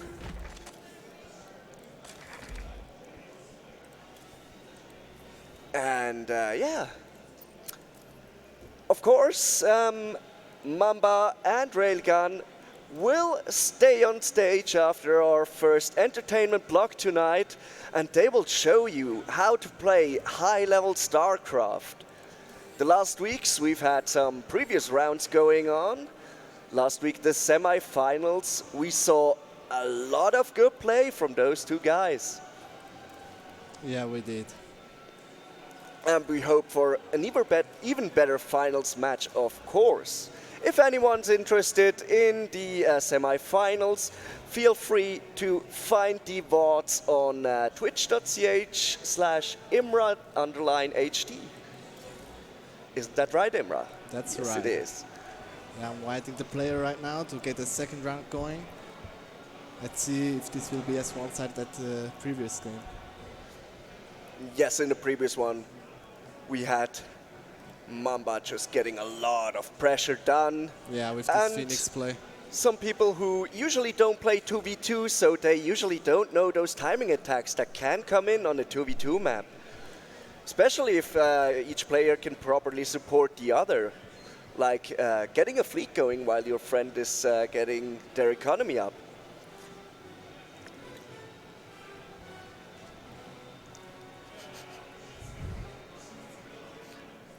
Let them play random. No. Of course, the highest level of player only will be able to choose random as a race, which will assign them one of the 3 Protoss, Terran or Zerg. And it seems like our players are not choosing to go random. We'll see. No, Breakia switching over to Zerg, right? Other than that, no, Funk is switching over to Terran as well. We see Breakia and Funk handshaking their races over. And we're loading into the next match finally. In the bottom right, the green Zerg, we have Breakia. And of course, in the south, his teammate, Mamba. And in the top left, we are looking at the main base of our purple Protoss player. It is Railgun. And next to him, it is the red Terran player. It is Funk. Funk also made it to the semi-finals at this tournament. His main race is Protoss. And yeah, now we will see how he will do it on Terran again. Yeah, Emra, I heard that Funk also beat you, right? That's true, that's true. So really good players are here, but they're not playing with their main race, they're playing 2v2. So let's hope for some fun strategies. We see at the beginning everything looks kind of the same. Ooh, that's new though, going for an early expansion. Yeah, this map is quite open in the middle. The previous one before was a little bit bigger than this one. Yeah. We also have some special skins we can see in this game. If you're interested in changing the looks of any of your units or buildings, feel free to have a look at what StarCraft has for skin packs. You're also supporting the esports with that, so sounds like a good deal. The first army production unit buildings are finishing up though, so we'll see maybe some Reapers coming out again for some early harassment. Yeah, that's slightly different. I've seen right now the Reaper of our blue Terran plays a little bit faster, so Mambo feels a little bit more safe on his opening as Terran. They are all off racing, as I already told you, so that makes the game even harder than it actually already is. And yeah, they are scouting each other out right now. Our south side now sees everything Funk is doing, and they can react properly. When I was talking right now, the Reaper is already getting in. He's pulling away the probes, but one will fall, and the second one as well. Will he get more kills so early in the game? This will stack up over time. That Reaper can of course jump through ledges.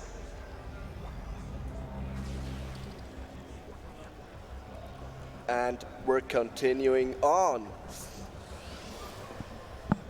Whoop, I'm sorry. Little technical issues. We see still all the players are quite close when it comes to their worker count, but that Reaper has just paid for it, jumping through the ledges, juking everything and scouting off the bases. Nothing too special coming out early. That's the Starcraft curse. You never want to see that happening. But that Reaper back in it again, trying to kill some drones. But will the surround come? Some Zerglings are on their way, but just that ledge jump. Oh, he will get him. Now, the Reaper versus Reaper matchup is a different question here, because if both of your units can jump ledges, the one who fires first usually wins. A reactor on those barracks, though. We see a lot of Marines coming out. Now the counter-attack with the other Reaper, seeing those Protoss production facilities being built right there and then. Yeah, but the Stalker says, get out of the way. Yeah, the Lings are coming into the main base and scouting everything off again, even gets a probe. A second one. Second, that's a good economic damage for a start. It's not the best yet, but that Reaper here is also scouting out the Terran base. Now sees the timing for the expansion here. And ooh! He got it. Gets the kill.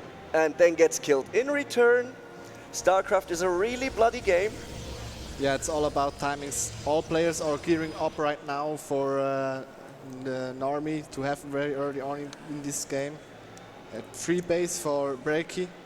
And yeah, let's see where this will be going. Yeah, we see the typical army compositions, both of the Terrans building their Medivacs and Space Marine army, and we see even Funk preparing a drop over here. Yeah, with 4 Widow Mounts in it. On the other hand, we have a lot of roaches. Will he see it? Will he notice? He sees it now. But they get some kills. The Widow Mines now underground. They will soon be able to shoot again. But now the Medivac is getting low, gets killed, and Scan comes out before the Widow Mine get a second shot off. The Marines are charging and get it down. Now the Protoss units, first ones, are getting over the map. Those roaches being loaded into the Overlord though. Zealots charging in. The roach getting cut by those Zealots, and the Immortal even in the back. That's a lot of firepower, man. Yeah, Immortals deserve that name. Immortals, really immortal, and the Siege Tank sieging up for their AoE splash shots that go really far. But where will you see that Overlord drop? The Protoss army marching in, getting a tank shot and moving out immediately, pinging to their friend though. And that was the other Medivac, I would say. Yeah, there it goes. Now a Warp Prism on the way, so Protoss can warp in those units, getting some High Templars and morphing them into Archons. The big baddie splash unit of Protoss. And they're marching on. Over here the Terran preparing the drops, only the Roaches are now in front.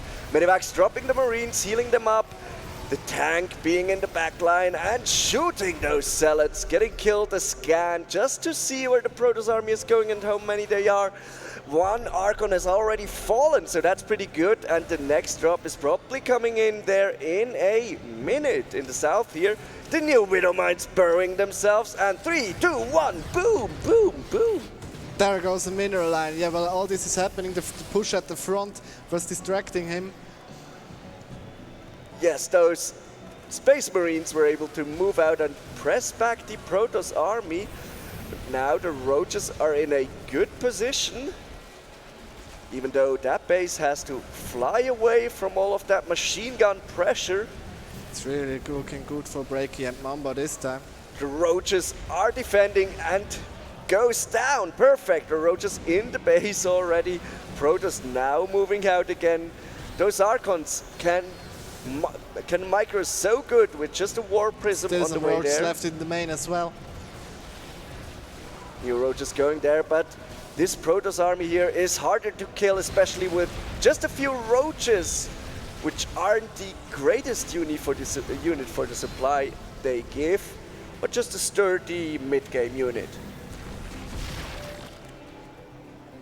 Absolutely destroyed by the Protoss reinforcements, but there are still 3 Roaches in this main base, killing all of the mineral line. So many workers dead. Yeah, Funk is now on 7 supply. Funk is getting really low here. He only has 2 workers left, and he needs those workers to build buildings. How do you want to rebuild if you have no workers? So he needs to save those 2 and then be able to rebuild behind Railgun's defenses. But Breakia and Mamba both actually on Railgun's level when it comes to supply, so that's gonna be a hard one. The next base here even gets denied, and forces out a cancel, yes. Most of the Marines getting away. Up here we see all the warp gates and a small chance to get in. Now even getting the Overseer. And the Storm! Incredible! Sadly, not too much damage to the Space Marines as they get loaded back into the Medivacs and fly away. Let's go home, boys.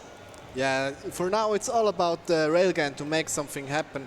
Breaky and Mamba are too far ahead for now, and Funk's still at 14 supply, tries to get some minerals in to make any units. Of course he has mules, but so do have Mamba. The siege tank sieging up, Storms coming down, the first ones, the Roaches getting to the back. Now this is a crucial moment. Railgun basically only has this army. This is all that stands between the 2 teams, and those units are really expensive in there, especially those High Templars and those Immortals. We see the Marines getting into it, getting stormed down immediately. But let's hope he's not too liberal with those storms. He only has so many High Templars. Getting back into a defensive position now. Breaker, Mamba, where's your rollout, boys? Looks like here it is. Nice traction this time. He gets the middle line before he blows up everything. Just one single Widowmine gets off over there. And yeah, Railgun tries to power up as well, but just look at the minimap, the bottom side already has been expanding all over the place. And Funk is so much behind, only 11 workers still. He hasn't been mining for the longest time now. So Railgun is pulling all of the strings right now in his team. Breaky and Mamba though. On one base with 4 mineral patches. What do you needs need to move out, but there's no safe space to actually move out. Yeah, now they're pushing up. Now Breaker and Mamba are getting out of it. They get their Roaches, Marines, Tank and Medivac army ready. Interesting army there. Can Medivacs actually heal Roaches? Do you know that? Yeah, they can heal biological units, and all of the Zerg units are biological. But the Storm's getting into it. So much damage now being done, but the tanks on the low ground shooting so much, get all that splash damages. Even more Storms are coming up. He did a good job defending the first army, but now the Terran is pushing in and he still needs to defend this one as well, but alone this is a very hard job to do. The Zealots dying before they actually get a chance to charge in. Even this High Templar going down. Now we got Mamba inside the Railgun spaces, destroying all the gateways, even the Nexus, all of the probes behind there. Now we get a GG. Break up Mamba, get 1 point back. It's 1-1.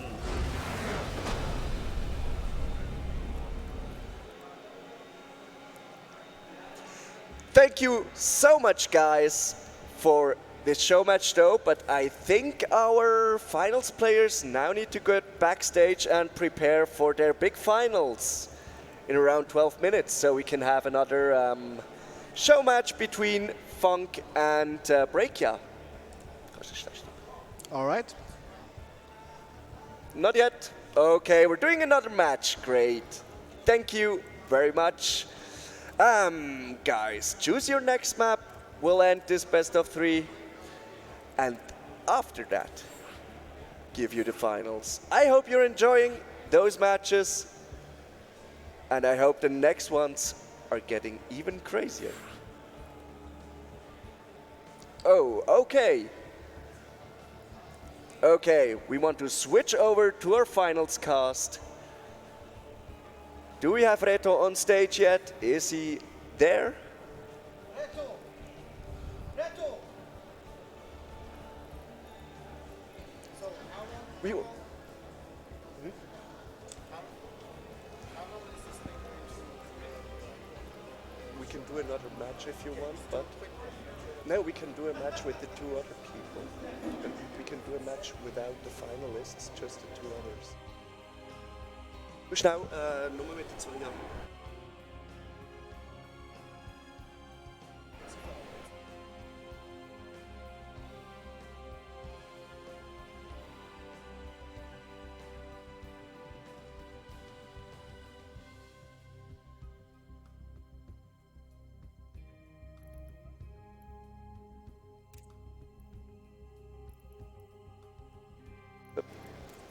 Okay, everyone, I am deeply sorry we had a little chat. What we want to show you exactly, I think the finals players need to go backstage and prepare their mental for a little bit, because they'll have a hard and big match coming for them. But we'll have Breakia and Funk still on stage for another little show match between the 2 of them. All right. Imra will be inviting those 2 great people for us to play another match. And then we'll have the big finals that you all have been waiting for, of course. Will be a lot of hype, but for now, we need some more interesting show matches, as we have a lot of time, everyone, and a lot of Starcraft to show you. Yeah, we're still waiting for the players to get ready for this one. We have a show match now between Breaky and Funk. They both played each other at the tournament as well.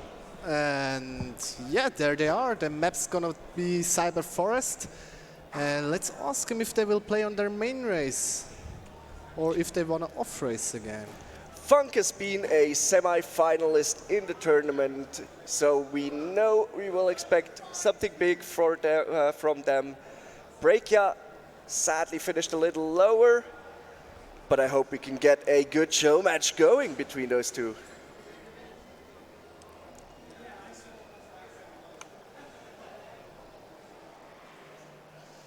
We will start the game any minute now.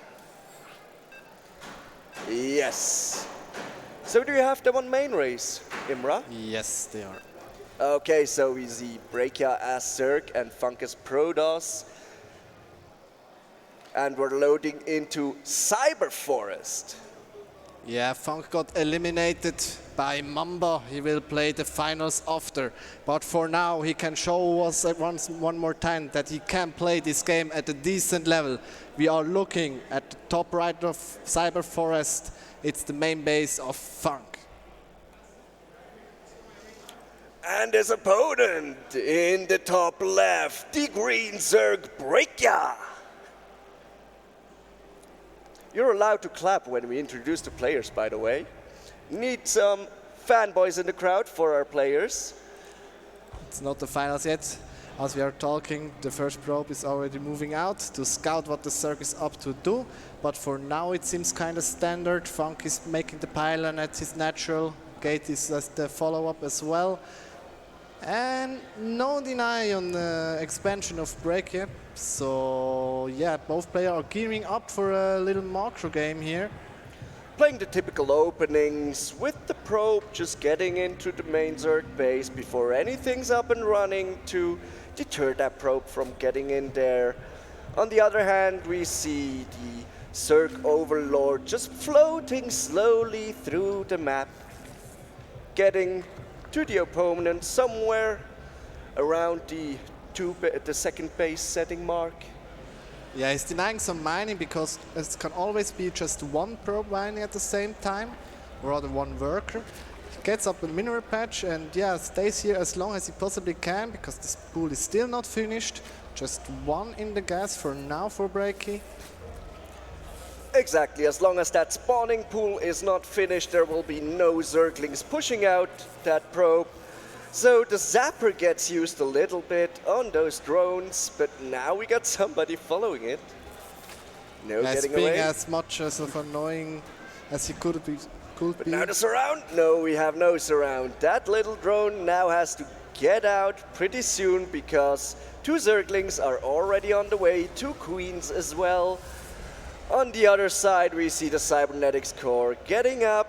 Typical Protoss opening, now expanding out, and that Overlord just being able to see the second base go down. But on the other hand, we have Breakout with the third base set down already. And that worker is already waiting there to mine some minerals. Yeah, both players are getting a really good scout of what the enemy is doing and they can gear up safely. And as we are talking, the Stargate is the tech choice for our Protoss player. So well, this is going to be some Sala's Phoenix game. play maybe again. He saw how good those Phoenixes of Mamba were. So now he's trying it out himself. Let's see if that Overlord can make it to the high ground. I feel like yes, he will before the Stalker comes out. And in the middle of the map, there's already an Adept out. Yes, the first military units getting set into scouting position. That Adept can choose to Shade warp in, to his ghost, warp to his shade, but he may also choose not to and just get some scouting information, like how many workers are working on that base already. Do we see any interesting tech choices? It's not going to be a Phoenix, it's going to be an Oracle. Twilight afterwards. Exactly, nothing too special right now. What do you think about the early Oracle play, by the way, at the moment? I feel like Stargate's opening in general are really good for a Protoss player because they can keep on scouting what the enemy is doing and don't have to spend energy on their sentries to get a scout off or anything like that. I feel like it's a pretty safe opening, but it can be punished really hard. So let's see how Breaky will handle this one. Already the first kill, 2, 3. That's what I'm talking about. He needs energy to shut down the laser, but it's does so much damage to light units, and workers are light units, so that's how he gets as many kills in it there. Exactly. But we see no more Stargate play for the Protoss at the moment. 2 more gateways on the way, and a robotics, right, we saw before. So the War Prism also on the way, so maybe some cool micro awaiting us. The Oracle again in place, but the Queen is still alone over there, but doing a little bit of pressure. Now we see some Zerg units at least going down. 3 Adepts there to block any sort of aggression that Zergling splattering into its guts immediately. The Oracle still outside of the creep, waiting. The Adepts now walking just by the Zerglings. They're just passing each other. Handshaking, but the door is block off closed here. That's more good news for fun. That Stalker is pretty fat in that gap there. Adept Glaives will finish it soon. He's going to make a big push here. But the Zerglings are being pretty annoying, picking off the pylon and maybe even make a cancel on that Nexus. Yeah, the Oracle is falling back now, but the Adepts are shading him. He has the option now to let the shade finish and go straight for the drones on the natural. The Queen has been killed, so however. Okay, now we are in the mineral line. Only a Spore Crawler there and a few Roaches and Queens now there. but we have the shading there still. He gets a nice round. He's splitting him off with the shades. Gets some in the War Prism as well. Not here in the main base. He's going to the third. Yeah, good hold so far for a Zerg player, but the adepts are still a threat here. Yes, but for our Zerg, we don't have too much anti-air units. We have those Spore Crawlers and those Queens, but they always need to retarget. They're pretty slow at walking. So this War Prism can be micro to a lot of effect, especially if you have some workers there. All of those roaches not able to shoot down the War Prism. So they're just chilling over there, waiting for more pressure, while the War Prism goes home slowly and unaffected. Even though the attack didn't make as much damage as Funk was hoping to, he was able to secure his third behind it, but now Breaky has a bigger army and he's pushing across the map with all these roaches. Yes, Funk has been able to build more workers, but in the meantime, Breaky has so many roaches on the way, and they're now all nice just force fields. He will down. win the fight here, but on the top side, the Nexus is under attack as well. Only Just an one immortal. No War Prism, and he gets picked up instantly. That immortal wasn't that immortal. Now the rest of the Protoss blob is coming up, but so many drones already died again. That's not too good for Funk. Even though Funk still is in the lead when it comes to workers, his army is a lot slower. Yeah, Breaky is already on +1 attack, +2 on the way. Charge and +1 for the Protoss on the way as well. And yeah, both players are gearing up. No fourth base for our Zerg player yet. In general, Zerg wants to be one base ahead of our Protoss player. This is not the case this time, but let's see how this will turn out. He has the upgrade advantage so far. Protoss now taking up, getting 5 additional gateways, so that gateway unit army will probably hold true for this Protoss again. Probably a few mortals in there, but the adepts are doing so much pressure everywhere. Yeah, they were one-shotting drones. He made some damage here, even though Breaky defended it really, really well. But the War Prism in the main base at the same time is forcing some multitasking out of him. But he needs to retreat here. Getting a few more Zealots, but they die or get cancelled. The Spore Crawler now crawling around, but needs to get buried again before he can shoot out anything. Yeah, the creep is already reaching the middle of the map as well. Zerg's units are faster on creeps. And he has the vision. The stasis trap though coming in, and now 3 Archons warping in. If they are not able to finish, that will be crazy. First Archon dead already. It all comes down now to the micro. Will Funk be able to keep these Immortals with his War Prism alive, or can he push in?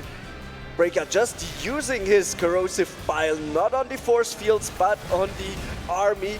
The micro of Funk being too good though. A massive warping of all of those gateway units. Zealot charge being finished, of course. Doing a lot of damage to the Zerg army, but Zerg goes out again. Killing that Phoenix. Was that a hallucination? I think that was a hallucination. I will never not see a hallucination anymore, man. You better do. Because you will forever tease me about that. Yeah. Breakia now going south with his army to defend his 4th base that he's now taking. But the Protoss death blob is getting bigger. We see a lot of Immortals and a few sentries. Archons and High Templars, very expensive on the way units. as well. Ooh. And yeah, our Zerg player is 5 workers ahead for now, so pretty even game so far. Also in the army, Funk got back up and is now even ahead of Breakia. And those high-tier Protoss units just have so many tricks up their sleeve. Warps him right on the side of that Overlord. Also getting revealed by the Oracle, also an ability. Now that he knows that that big blob is not up there in the main base, he thought it would be pretty safe to fly in with the War Prism, but the Spore Crawler has been replaced over there. But the Protoss army is just getting bigger and bigger, and those units, they are so sturdy. Even more High Templars being warped in, but I think they're getting immediately transformed into Archons, all of them. The Oracle being the scout in the front, keeping back the Zerg army and getting a good little choke point going up there. Yeah, Starcraft is a game about incomplete information, and even in the mid stage of the game, you have to keep on track with what your opponent is doing if he makes a tech switch or something like that. Because a Dark Shrine is already on the way for Funk, so we'll be able to make some invisible units. Now the first engage coming in, a few Zealots dying, now the Roaches and Lings are running behind the next army. Yeah, but the Zealot here are just a distraction, he's pushing in. The Spine Crawlers all going down immediately. Now Focus firing the hatchery, going down so quickly, but those Lurkers have already been buried. They're shooting out their spikes. Roaches now in hot pursuit. And that Archon is walking alone there with a few Zealots. The next warp window happening. Oh, the big Protoss blob is now getting attacked. Force fields, very nice. But the Lurkers are shooting through. But what the Zealots just cleared up a whole mineral line over there. The Immortal count also dwindling, but there are only a few Roaches left now, an Immortal even caught behind. That will go down, but the War Prism is still in the air. And there are so many Zealots destroying every Zerg structure imaginable. The Roaches now pulling back, but they're not really attacking yet. The War Prism, meanwhile, taking a lot of that army out. On the other hand, we have so much multitasking to go. Those Immortals finally falling, but the Roach Warren behind going down as well. And now 2 more Archons are in, and an Immortal slashing through the last few of the it's hard to keep track of these players, man. Yes, man. It's really hard, especially seeing you, how you're laughing at me. I'm just smiling, having a good time. I'm really looking forward to the finals, and these players are showing us a really good game for a show match right here. Exactly. The next engage coming up. We have a few Zealots here, and the Archon's doing a lot of splash damage, but the Lurkers in the background. Roaches moving in now, Lurkers burrowing, and we see all of those spikes shoot out. The Archons are getting lower, they're only shields basically. They don't have a lot of health, but a lot of those blue shields. You see that Roach attack almost killed that. Yeah, Break is kind of in with this attack. He has just half the amount of work of our Protoss player, and it seems like Funk will hold this push as well. He needs to watch out for those Lurkers, though. They're getting lower and lower, and all of the Roaches are dead by now. Now Hydra's coming in from the background. It's only 3 yet, but they're gonna deal with those Zealots. And the Zerglings catching the Immortal there. Now pulling back with a single Hydra, and we still have a Lurker underground. Finally going down, even the Immortal going down. GG! Funk has taken that last engage. Very well done. Thanks a lot. And a big applause for our show match people, Breakia and Funk.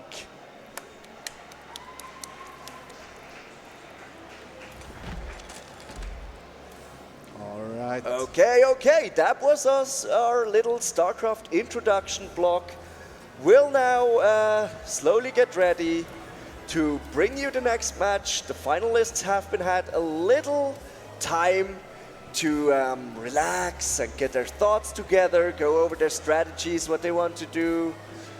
And yeah, Reto just went on stage again. Is he ready already? What is the technical guy saying? We don't hear anything yet, so let's talk about the finals. It's Mamba versus Railgun, right? CVC. Zerg versus Zerg.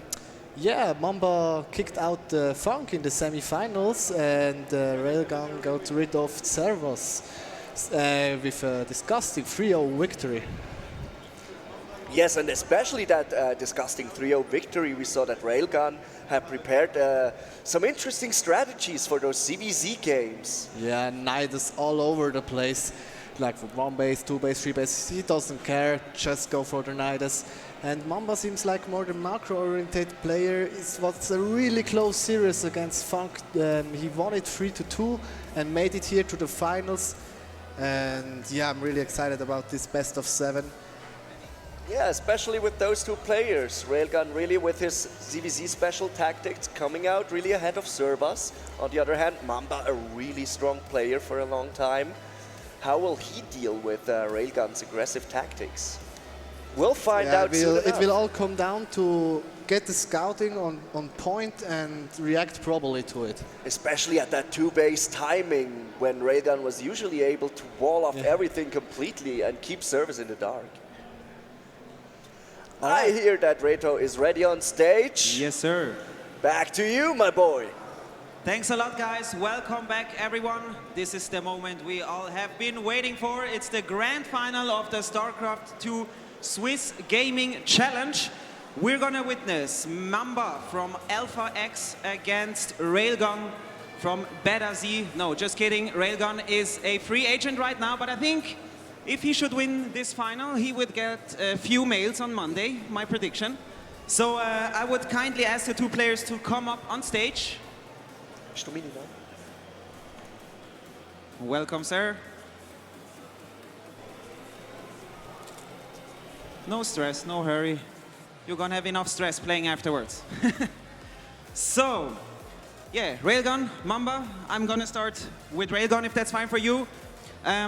Through the qualifiers, and I don't know, maybe that's just a Swiss thing, but I've got the impression that a lot of people are playing Zerg. Why is everyone playing Zerg?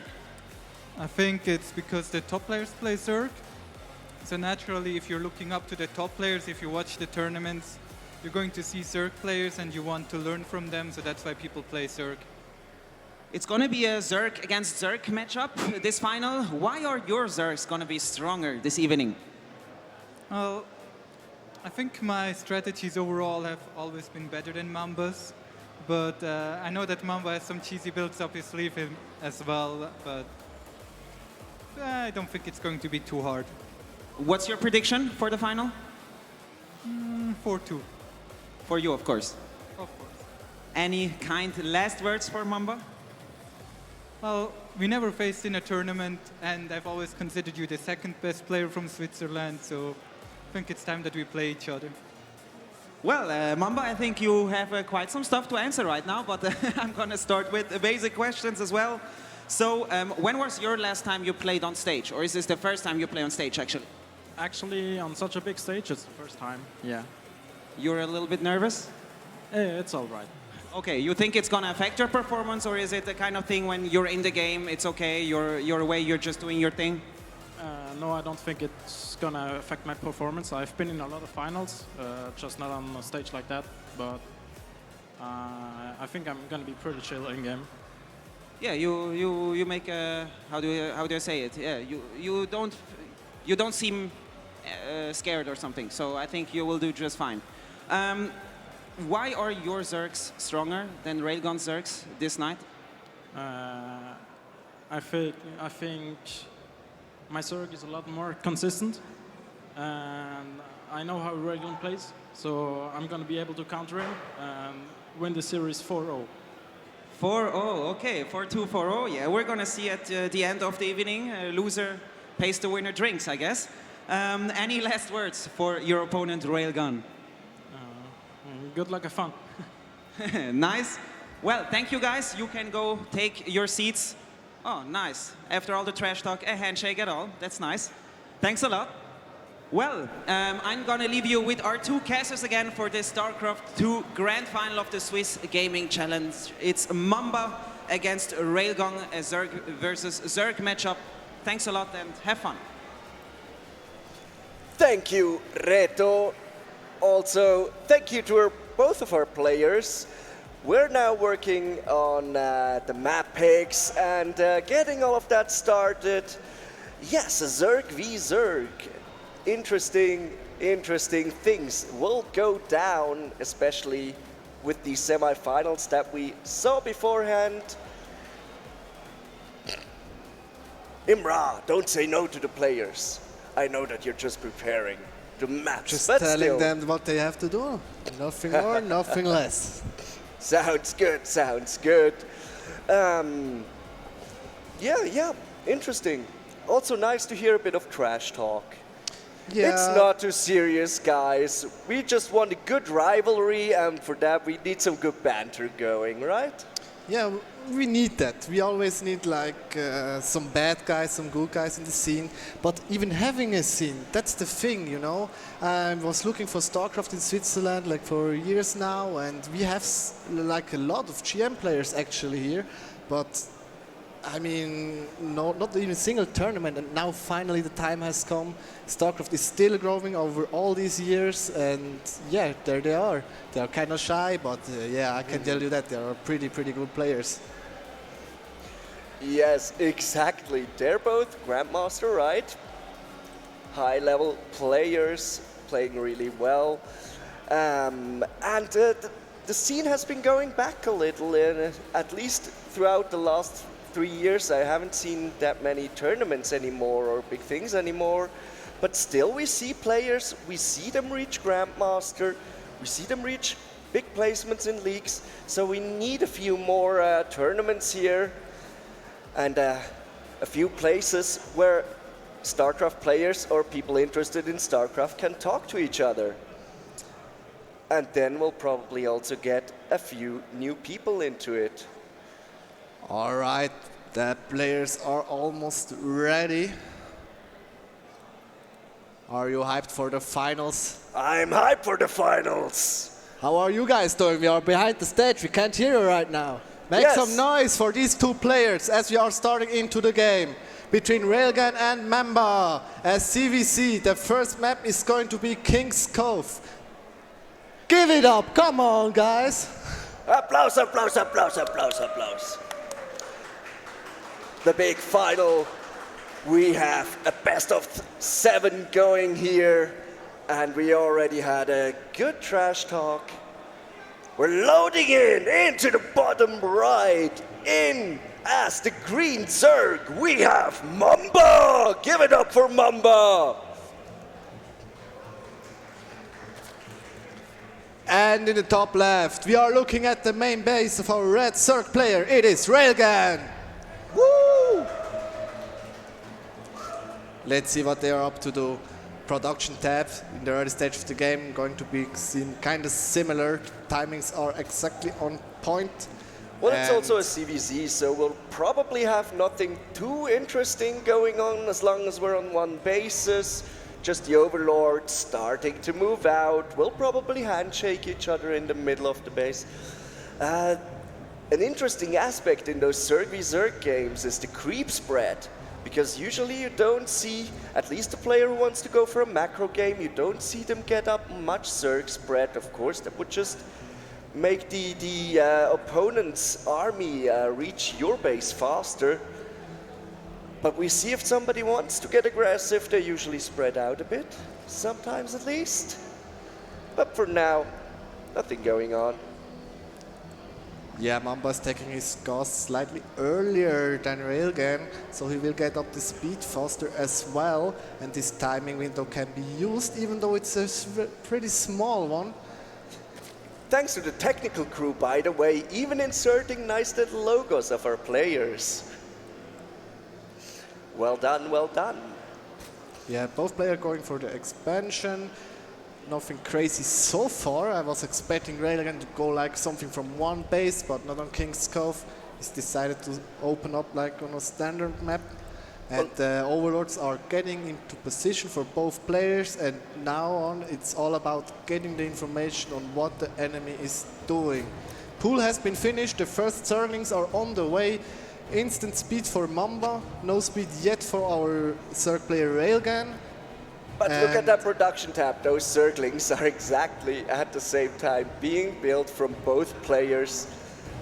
Also with last week what we saw in Zerg v Zerg, you usually wait until 2 bases to do some big interesting plays, because off of 2 base you'll be able to afford some army, and enough army hopefully to take down your opponent. The first army units running across the map at the moment. Second base is getting up and running. Third base for Mamba has been taken already while he's checking for the third of Railgun, but there is no third for Railgun. No, he's going for the lair. He's taking up to tier 2. Will we see that Nidus again that he likes to play so much? And let's see if he gets that wall off. He gets the wall off going, like last week. The 2 base, then a wall off for no later scouts for your opponent. Yeah. And then you're free to do what you want, basically. But if you don't want... what you want should be to apply a lot of pressure, maybe even moving in. So, will we see that Nidus again? That's the big question in my mind, at least. Yeah, he sees the third base, he saw it, he's pulling back the Overlord now. So he knows he's behind in eco-wise, but the Roach Warren is finishing. Tier 2 done as well. Let's see what he's going up to. That drone was not killed, being able to set it down, and now the wall-off is finished. Yeah, Mamba is going in with many links right now. He's trying to get rid of this wall-off. But isn't he running in a bit many minerals? He's getting in. He's getting in, surrounds the queen, picks it off. The first roaches are now out. Zergling's fighting, getting 2 queens down, and the first roach will fall as well. Second roach falls. Yeah, he 3 did roaches. some good damage here, but the attack has been deflected. I see more rallies on the map. He's trying to keep under pressure with all these links, but the wall is closed again with these roaches. So he should be safe for now. Yes, as long as those are no banelings, that wall-off should pose a big problem. And the roach is already there to defend. Like a Starcraft battle between the two. Yes, we see in the army tabs nothing too much happening though. Both players on around the same supply. Don't forget those roaches are a bit costier for what they give you. And now you see the creep tumor even finishing the wall off up there. On the other hand, Mamba just getting his eco up on 3 base, getting his workers up. And there it is. +1 is finishing soon for Railgun, and the Nidus network is on the way. +1 just started for Mamba, so let's see if this timing can give anything to Railgun. Now spotting if there's any trouble around his bases. Only sees that 1 Overlord. Nothing too much happening, so Mamba now roaching up as well. Both players getting a good army of roaches going, especially Railgun with the missile upgrade. The Nidus has been planted. Nidus worm has been planted. The underground railroad system for roaches and queens is almost completed up here. And we will see... Oh! And now the roaches more are pouring in. Here. All of those roaches now pouring in into the main base of Mamba through the mineral line. Those and he clears it really well. The pull doesn't get that well. And now he runs right straight into the natural. He's falling back on his front. The Zerglings are helping out right here, but more roaches are coming up. A lot of workers still alive, but no longer mining on this base. Now the roaches engage. For Mamba, they are making hard out of this one. A lot of Zerglings though helping there. A second Nidus on the low ground. He unloads over here and keeps on the harassment. Picks off the queen, gets some drones as well. Getting a few probes also. Now they are even in workers. He did the damage. Damage he needed to do, but now Railgun still has the better army, but has no... he has the upgrades as well. Now even more roaches getting out of that Nidus network, and Mamba's roach count is dwindling here while Railgun is shooting up. But those eggs are gonna hatch. There are gonna be more roaches out of those eggs. But roaches alone, 1 roach alone. Yeah, meanwhile the upgrade also finished now, so they are even, but +2 is on the way for Railgun, and he's pouring in with the roaches. He keeps on the pressure. He even walked down those few roaches, man. Got the time for it. Apparently he has. Now still a good concave for Railgun. Pushing keep back. on poking down each single roach. Gets a new Nidus network going. It's again, and again Mamba is totally in the dark. Now the Roach is just preparing to move over to the other Nidus exit. Suddenly they're in the main base again, and they're only he a needs few to pull circles again. here. Oh, those Roach. No. Mamba That's gives the 1-0 GG. for Railgun. What a start with that Nidus. Very well played, Railgun. We see just a run back from last week in his first semi-finals. Railgun showing us how he early cuts off vision from his enemy, and then he just builds up, gets an advantage, gets a timing that he has upgrades his opponent doesn't, and then he relentlessly keeps on pushing through those roaches. Such a good unit. Yeah, players are getting ready for a second game. Well played, definitely. Railgun knows how to pull off this build. He's shown us that. And Mamba needs to think of a way to stop that build. Because Zervas hasn't. Now he's the last line of defense. Players now thinking about the last match and choosing the next map. Yeah, they do. Exactly. Just thinking about what map can you even pick against that? Because most maps you get that wall off ready, right? By 2 bases. If I would be Mamba, I would choose like a bigger map so he can go more like into the macro style of game he really likes to play. And as I'm saying this, I'm getting invited to the next game. It's going to be an Automaton, one of the bigger maps in the map pool currently. So Automaton, known for its slightly longer games than on other maps. But we will see. We are ready, the players are ready. yes. And we may start the second match. It's 1-0 for Railgun in this best of 7. We're going to Automaton.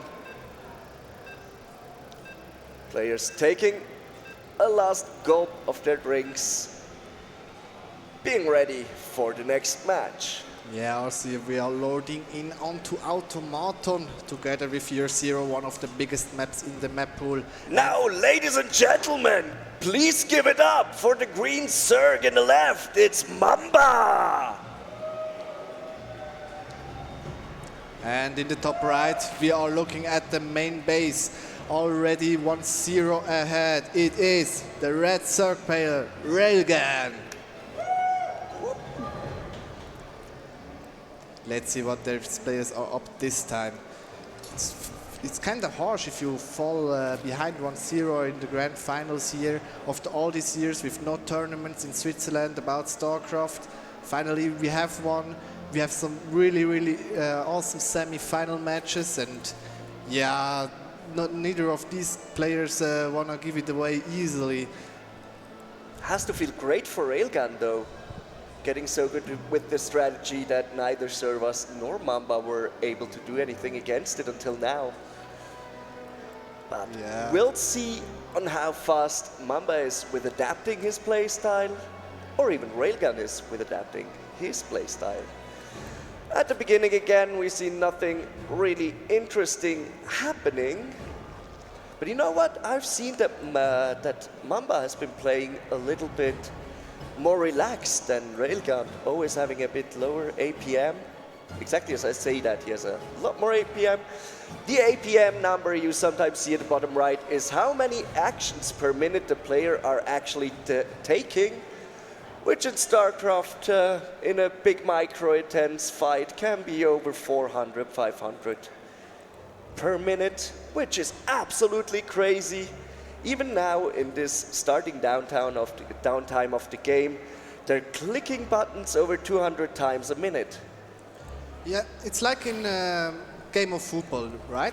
When there's a player on the bank and he wants to go in and play, he just rushes to the field and plays some soccer. No, he first needs to get ready to make a warm-up or something. And the same thing goes for Starcraft. It's like in the early stage of the game where you have not much to do, just making some workers. Yeah, you need to get your fingers warm up for the later stages where you have to multitask and micro a lot. Exactly, because cold fingers are one of the gamer's worst enemies, right next to sticky fingers. Good point there. First Zerglings now finally on the map and moving out. As we said, Automaton, a pretty big map, so Mamba just content with keeping his Zerglings back at his place to defend for the incoming ones. Yeah, we have similar openings now. Both players are going for the third base. It's a bigger map than the last one. So both players are gearing up for a macro play. I wonder how this will be turning out. And yeah, the micro battle is looking good so far for Railgun, making these links lower already. But 10 more links are on the way for Mamba. Also, Mamba will probably have the links be just a little tiny bit earlier than his opponent, so the disengage by Railgun was pretty smart. Yeah, Railgun going for that Baneling nest while Mamba goes instantly to the Roach Warren and skipping all of the Banelings. But what Mamba is not skipping are 14 more Zerglings coming out. Yeah, he needs to retreat now. Now both players finished Zergling speed, so you see them walk a lot faster, having those cute little wings on their back, and already an instant warp in of 5 Banelings. Yeah, he morphed his links into Banelings right at the front. I don't know if it's the best idea, but the time seems okay. They will finish just in time. He's going to check the third, but the Banelings are now a threat for him. He needs to be really, really careful in this micro battle now. If one Baneling goes off, he can kill the whole Ling army right there. But the Zergling's too fast right now, splitting forces, trying to get some scouting, but Mamba quickly realizing that he's not gonna get that. Trying some little battles here and there. He's joking around. Ooh. Very well done. Baneling's speed, of course, hasn't finished yet, but now Railgun also having 10 more Zerglings on the way. And one of those Banelings already exploded. Now it's Mamba that's on the back foot, running all the way back to his base. Railgun not feeling like pushing into it. Yeah, but the Roach one is finished. The Roaches are on the way. He should be able to hold this one off. If he can get a surround, though, that's going to be a whole different story. It all comes down now to the micro. He picks up one Roach there. More are on the way. He's going into the main as well. Retreats over there. And the Banelings, they're a little bit slower. He needs to wait for them. But not many links are left here. It's mainly a Roach army for now. The Banelings, though, getting in behind those Roaches, all exploding. But those Roaches are so tanky. Morphs it into a Ravager. All surviving, getting a Ravager even, yes, up in the middle of this fight. But Mamba has, Railgun has finished his Roach Warren now as well, creating his first one, and still getting a lot more Zerglings at the moment. Yeah, it's a very intense macro situation for now. Both players are feeling safe enough to drone up more behind this action. Yeah, he tries to get on some links, mainly using it for the scouter, so he knows what the drone count is all about. And yeah, for now, Mamba is 10 workers ahead, and he's even ahead in army supply, so it doesn't really look that good for Railgun as the previous game. But it's anybody's game still, so let's see where this will all be going to be. Nothing decided yet, no, but Mamba having quite of an advantage right now, driving out those enemy Zerglings again. We see the pressure shift back and forth all the time as both players are teching up slowly. Now the next engage coming in, only a bit of poke. Yeah, but Railgun is behind with workers and he needs to make more units to deal with this harassment, so it's really looking kind of good for Mamba though. If he can keep up this momentum, he will be able to keep on rolling through this whole game. Yes, Mamba hanging a good bit, even that Ravager there, but now we have the opponent's Ravagers ready, and that Baneling exploding into so many fireworks, those Roaches all getting tunneled nice in pilots on. are landing as well. He's landing all across the map. He's trying to get through here. He has the echo advantage, still 5 workers ahead. But Mamba's army is a lot bigger than Focus fire Railgun's. that Roaches. He gets one, he gets another one. Yeah, now he has a nice concave and corners the Ravagers there. Yeah, it's looking really good for Mamba now. Mamba taking down the rest of that army. Now a lot ahead in army supply and destroying that third hatchery. Yeah, he gets it. Still, Zerglings out here and 2x will hatch. And we'll probably see more roaches or Zerglings coming out of there. Now Mamba being driven back a fair bit. The roach count only getting higher for Railgun now. But reinforcements not on their way anymore.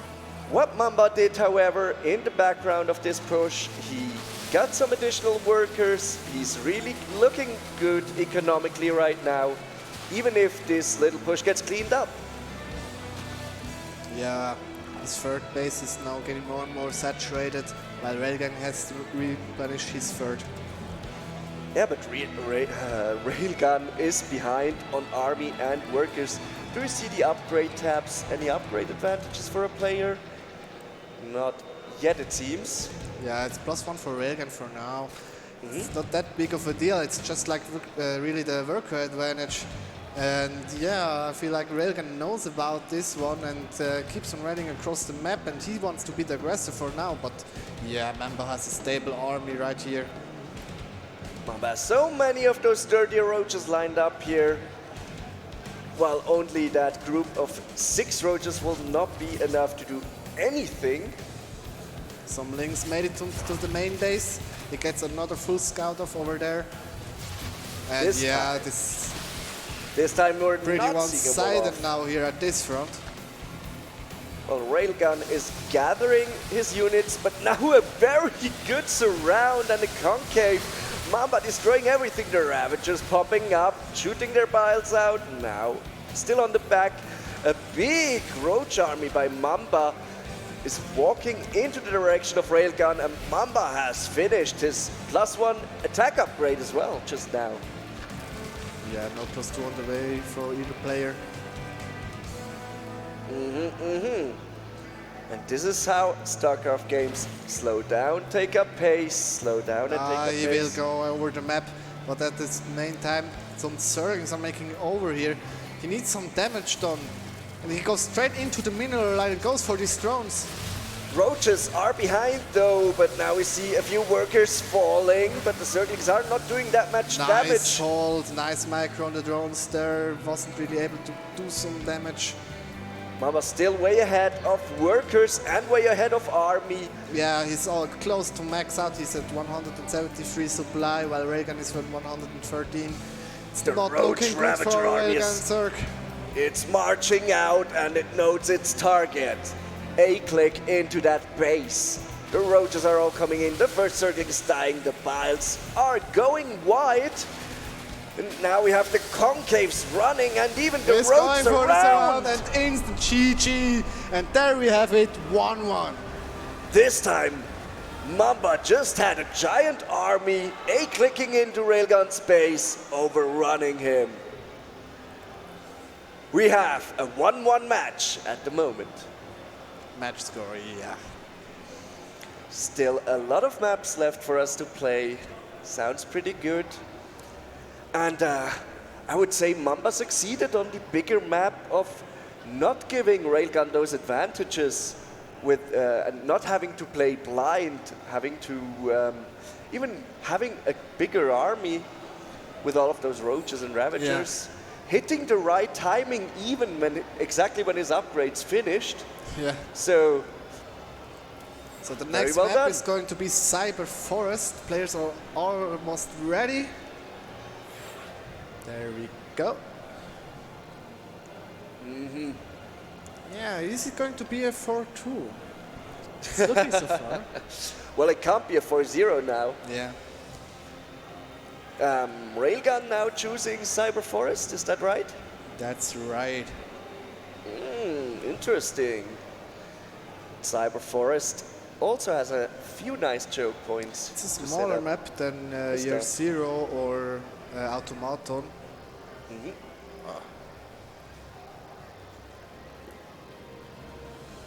Come on, guys. There seems to be ready.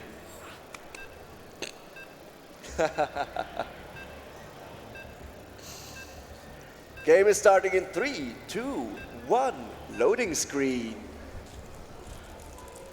Yes, Cyberforest is loading up right now, and as we're in a local game here, we're already in the bottom right, once again. He is the Red Zerg, he is Railgun! And on the top left of Cyberforest, we are looking at the main base for Green Zerg player. It is Mamba. 1-1, very even. What, that's very a well fast played. pool. And it's from Mamba, not from Railgun. Shh, we can't let our finalists know. He don't know, he's keep on running. He cannot hear me. I mean, he even whispered you that you shouldn't talk about that. Haven't you seen that? I have seen nothing. So bad-mannered, so my eyes are bad-mannered. burning from now on. Yes, one of our players this time going for a faster, more aggressive opening. While on the other hand, we have the typical one. Yes, we see spawning pools finish while the other isn't ready yet, so we can get out a few Zerglings. Quite early right now, but however, we only just see the Overlord shaking hand in the middle of the map. Those are pretty slow, so they're not as slow as Mamba is though. But both players already expanding still with their early openings. To be expected though. Oh, Railgun will see the timing though with those Zerglings moving past the Overlord now. They're on their way to the south bases. And however, Railgun's spawning pool is finished as well, and he has 4 Zerglings on the way. They should hatch pretty soon. He's also even making a spine crawler at the front. He takes this really serious. Gets a lot of defenses against Mamba, knowing that Mamba is a pretty good player with his Calling the micro. workers to help him out to defend this one. That's some time lost that those workers could have been mining, but more Zerglings are pouring in, maybe getting the drones down. Right now wasn't that great of an idea, but we have us around. We have few workers dying, though the Zerglings get pushed back. Now back in. No Where's more that spine Zerglings on the way crawler? for Mamba. Spine crawler is in the main base, keeping him safe, and yeah, but he's droning up now behind. He tried to make some damage happen here. Yes, Mamba, behind all of this aggression, has made more workers than Railgun has, and is still mining happily at his 2 bases. And he gets the Overlord as well. Queen even got the Overlord, always nice to see, and Railgun has to create a few more Overlords. He doesn't have that much supply left, but he's already creating one, so looking good, looking good. Now, however, Railgun trying to get into Mamba's base while there are 2 queens at the front waiting. Not letting anyone in. Yeah, both players are droning up for now on. Seems like Mamba has taken a page out of Railgun's textbook at this now. Semi-walling off, denying all of this scouting in front of his base. He's getting up into tier 2 again, Railgun. He really likes to have this one fast. And on a 2-base economy, you can support a Roach army pretty well, I would say. First Evo chamber finished on that pseudo wall off, but the spine crawler paid for itself, I would say. Yeah, kind of overreacting. I feel like that he seems kind of safe with his own early pool there. Now the Roach Warren coming down for both players, actually. As we see, they both love their Roaches, as do I. Roaches are such a great unit. Especially in CVC, it's just the most standard way to go on. And yeah, there it is again. Nidus Network coming up in the main base. Yeah, the Overlord is already in position as well. Overlords, of course, can make those Nidus tunnel exits, where Railgun can swoop over the complete map, reinforcing his units very quickly. but he has no scouting inside there. Look at the worker supply. Mamba has doubled the amount of worker. Yeah, Railgun is going for it. There he Mamba on goes. 43 workers. Railgun now entering his Nidus plate. This time he'll get spotted by Overlords before anything can jump out of it. But that Nidus is finished now, and Where we see are the Mamba's roaches coming units? out. He needs to hold this one. He's so ahead with his circle count. Just needs to hold now. 2 roaches hatching, but that's not enough. A lot of queens and roaches coming up now. But we see the reinforcements come crawling out of the Nidus. Good concave, but 3 queens helping. We have only little roaches from Railgun. He's now moving back, and crisis averted. Mamba still was fast enough with his pull. Kills that Nidus Wern, and he is safe for now. And ahead in workers. Yeah, it's gonna be a hard game for Railgun from this point on. Mamba is not only ahead in workers, he's also just as much ahead in army and has a +1 upgrade already. So the only hope Railgun has for now is to find an opening somewhere, but it's easier said than done. Mamba's a really good player and he knows it. What will be his follow-up plan here? Yes, in this level of play now, Railgun needs to find a way to either do some economic damage to Mamba or at least to pressure him into getting sloppier with his play, because right now Mamba is looking very good. Seems like Railgun has missed his opening. And now even an Overseer floating through Railgun's base just to get the proper input he wanted, and he'll probably be really happy with he what knows he he's sees. ahead. He's going across the map and tries to finish this one. Yes, Railgun now almost caught up in workers, but Mamba has a much bigger army still, even though that's a lot of roaches in both armies. Ravager's already out there as well though, and that base looks undefended in the north. Yes, picking that one up first. I don't know if he can push it to the natural. It's going to be a hard choke point for here, even though his army supplies double the amount of railguns. He's going in. Now Mamba is keeping Railgun on 2 bases, just marching into everything. We don't see enough Ravager shots coming down for Railgun, but Mamba is doing great with those shots. Only 1 queen left and a few roaches. They're melting so quickly. A lot more eggs on the hatchery. They will hatch soon, but now the roaches will put their attentions to the drones. GG! There we have it. Mamba. 2-1. Mamba takes game 3 of this best of 7 at the finals at Fantasy Basel. Mamba just shows us how many units he can produce in as little time as possible, getting his army ready and up so quickly, being able to defend the early Nidus Worm and then launch the counterattack. Meanwhile, Railgun was busy producing workers and wasn't able to get all of that army up and running, so he was just overrun. Yeah, our 4th map is going to be Kairos Junction. Again, chosen by Railgun, as he lost the last game. Kairos Junction, also not the biggest map you could hope for. A lot of ramps going up and down, so... Both players seem ready. Then let's not lose any additional time. We need to load into those matches and see how far this is going. Best of 7. Let's get our 4th match going in there. Yes. As our game is slowly starting up, we invite you to have a look at Kairos Junction. In the top left, the red Sir, give it up for Railgun. And currently 2-1 ahead. Here we are looking at our main base of the Zerg player, Mamba. Yes, as usual, the game is starting slowly. Imra, have you actually been around Fantasy Basel yet today? No, I just came here, go right on the backstage and get everything working on so that it looks crispy.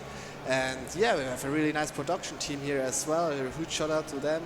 And Yeah, as we are starting into this game, I'm already thinking about what is Railgun's plan. It's another rather small map in this pool. Both players are going for the same opening so far. And well, I guess we won't see until a few minutes later into the game. As Zerg versus Zerg at the moment can be really explosive. And really but for now pressuring. it's kind of chill. The overlords are saying hello to each other in the middle of the map again. As usual. And the drones are morphing into hatcheries. Yes, and I haven't been around Fantasy Basel yet as well. We'll need to take some time later. And hopefully we'll still have time to see something today. Maybe, but I'll be here tomorrow as well, so no worries, man. No Exactly. As Fantasy Basel is a 3-day event, we hope everybody is enjoying it a lot. And we hope to see more Starcraft at future fantasies. But first off, we're in this match and nothing's much happening. Now that's a finals. Starcraft openings, yeah. Just nothing too It's also intense. like they are jumping right into the next game. And in this couple of minutes in the early stage, they can make up a plan, think about what went wrong the previous game, or maybe they found some weakness in the gameplay of the enemy, and yeah, try to abuse it this game. And yeah, it's also now a mental war coming into this. The openings, by the way, still kind of the same. Faster speed from Mamba this time. Yes, the mental war is a huge one, especially in this game, because you need to be so focused on your decision making while clicking that many buttons. All to basically get your decisions through to the game. Picks of the first Zergling of this game. The first blood splatter here on this map. And again, Railgun going for tier 2. Mamba tries to take his third. Railgun again trying to do that 2-base semi-wall off. Yeah, both players are sticking to their game style, where they are comfortable in. Picking off the drone maybe? Getting some damage in, not a lot. But nice defense. Saves the drone. Lost a little bit of mining time, but that's no big deal for the moment. And yeah, the two players again opening up really similar. A few seconds difference here and there on the different numbers, but basically doing the same thing yet again. But Mamba again seeing that he cannot scout this game. Yeah, that is his vision right now. He sees the front, he has some overlords right in front of Railgun's base, but he does not know what he's up to. He knows he has no third yet, and he has his own. But maybe that's the idea, going for an early overseer to get that crucial point at around 4.5 minutes to see what's coming. That's one thing we haven't seen so far. Yes, we have a spire building. And he sees it. Ooh, he does he see instantly it? scouted. He instantly scouted that spire. So he knows there's a window. He's making like 30 links right now, and he wants to kill him before the spire is finished. The spire needs a long time to finish up, and he has no answer for the mutas. And yeah, he's just going across the map right now. Once that spire finished, Railgun will He's be able to focusing spawn the wall, Mutalisks. the low building that's building, he will be able to get into this natural. He's going straight onto the screen, tries to get the surround. Drones are being pulled. Drones being pulled now, getting into the army. The roaches are slowly dying, but there are so many Zerglings coming in behind all of those roaches, and that one roach even working on the wall off. GG! There we have it, 3-1. So match point now for Mamba. Match point for Mamba. Did you expect it? Well, I told you Zerg v Zerg games are really explosive. Mamba got the scout in, he exactly saw what's going on, and he already had some army ready. He produced even more of an army and just overran his opponent. Yeah, no he's chance. on match point. He might be our first champion too. Well, this that weekend. wouldn't be a 4-2 though, so that's true. That would be right to do. Shots been fired. Maybe that was the idea. Mamba just needs to get that crucial scout in to see what he's doing. Maybe get an early overseer out, something like that. Yeah, What or do you overlord think? speed or something like that. But Yeah, I'm not a Zerg professional. We can ask the players after the game. You can also ask them privately after the game. Both of them streaming, apparently Railgun a bit more regularly, so feel free to check them out in your free time. They're great guys and great players. Yeah, and we are loading up into our next game. Mamba is on match point, currently 3-1 lead. Let's see if Railgun can make a comeback happen here in Basel. And the next map will be New Repugnancy. And in the top right, the Red Zerg again, it's Railgun. And in the bottom left, we are looking at the main base of Mamba. If he wins this one, he'll be the Swiss Gaming Challenge Starcraft champion. Yes. Well, That's we'll gonna see. be We'll see. a prestige victory for him. But Railgun can make history. He can just go like and turn it all completely around. So let's see if he can. Nothing too special, but Railgun opening up with an early spawning pool that we should be really quiet about. Good early defense or even offense, whatever you choose to do. Our players have some sound cancelling headphones on, so they hopefully don't hear too much of our spoilers that we're talking about. yeah, I'm kinda scared. But you see this one? Ooh, I this one? see the 6 Zerglings up in production. That's what I'm seeing. Yeah. And the spawning pool just starting now for Railgun. So Mamba probably having some early pressure going on. The last few games, we were just sitting here, making some time over the first couple of minutes. You look at the timer, you see 1:30 now. Things So already joke. across the map. Whoa. It's just 1:40. Last game we were talking about that crucial 4-minute scout time. This is it.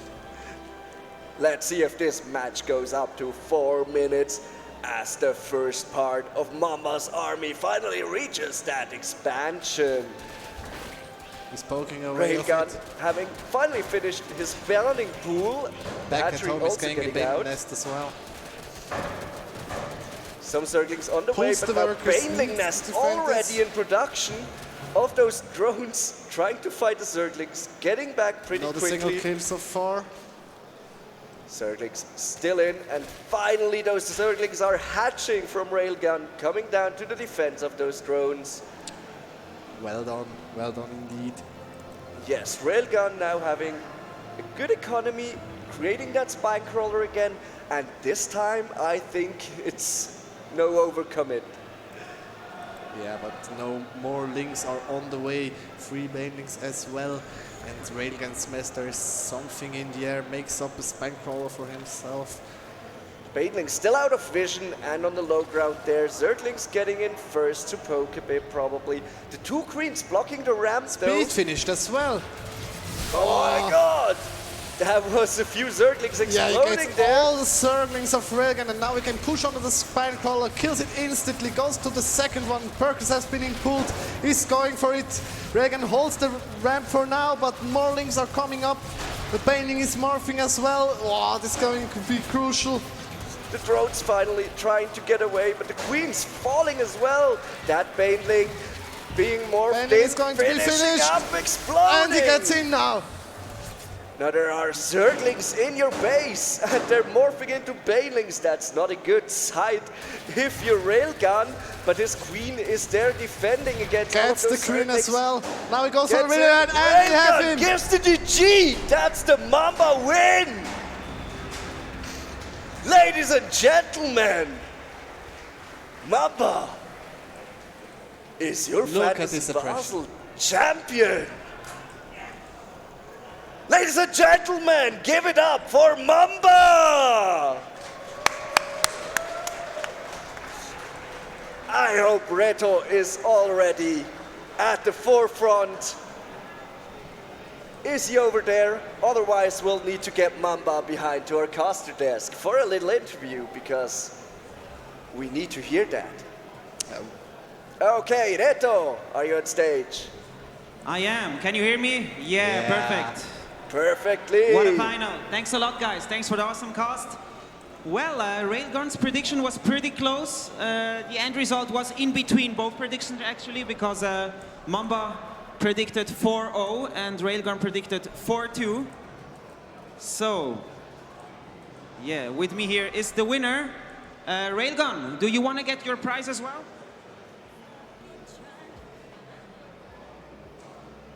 So, ladies and gentlemen, please a round of applause for your runner-up of the Starcraft 2 Swiss Gaming Challenge Finals, Railgun. There you go, sir. This is for you. Picture time. Thanks a lot. Well played. And now, I'm with the winner. Well, you told me the stage wasn't gonna affect you. Did it affect you in the first game, maybe, and afterwards it was fine? I don't know, in the first game I just missed a crucial overlord right next to my main. I could have killed it with 2 queens, but I didn't. So yeah, stuff like that happens in Starcraft. You told me you knew his strategies, you knew what was coming your way. It seemed like you found a way to play around all these things, and the no vision thing also that the caster said cost you problems in the first game. At which point did you know, okay, I have him, I know how to play, I can beat him? I practiced a lot the last couple days. I started all his replays, watched his stream. So I prepared with some friends, which I want to give a shout out, Celtic and Kyoko. And just a couple minutes before our series started, actually the WCS champion, Rainer, he helped me as well. I asked him, can you knight me 1 game really quick? and yeah, so I had a lot of help. I prepared a lot for this series, so I think that's why I won. Kids, if you want to be a professional StarCraft 2 player, that's a professional preparation right there. Watching every replay of your opponent. Dude, you're a tryhard, really. But yeah, it paid off, as we can see. It has been a long time since we've seen StarCraft 2 on stage, especially in Switzerland. What, in your opinion, does Swiss esports need, or what does StarCraft need to get big again and get back on stage? Because I enjoy it to watch. I think people do too. What is your opinion on that matter? Yeah, I think Starcraft is a beautiful game. I think it's growing again, which is amazing for a 10-year-old game. And so yeah, I think the future of Starcraft is very bright. The game is better than it's ever been before. And I hope to see it continue to grow and have more events here in Switzerland. Yeah, I hope to see you on stage again next year, maybe. Well then, your well-deserved first place, ladies and gentlemen. 400 francs for you. Please give it up for your Swiss Gaming Challenge StarCraft 2 champion, Mamba!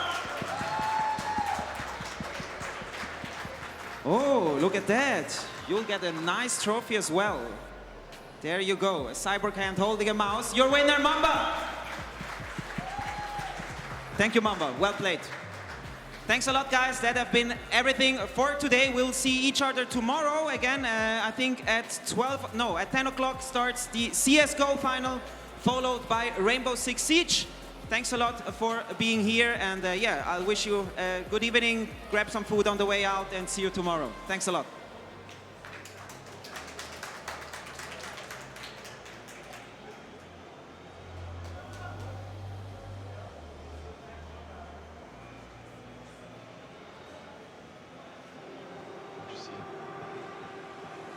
Time's decays, never to return, never to feel whole. Isn't it so easy to lose yourself in time, to draw a finish line, to give yourself to one beyond what's good and bad? It kills me not to know.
Beyond what's good and bad.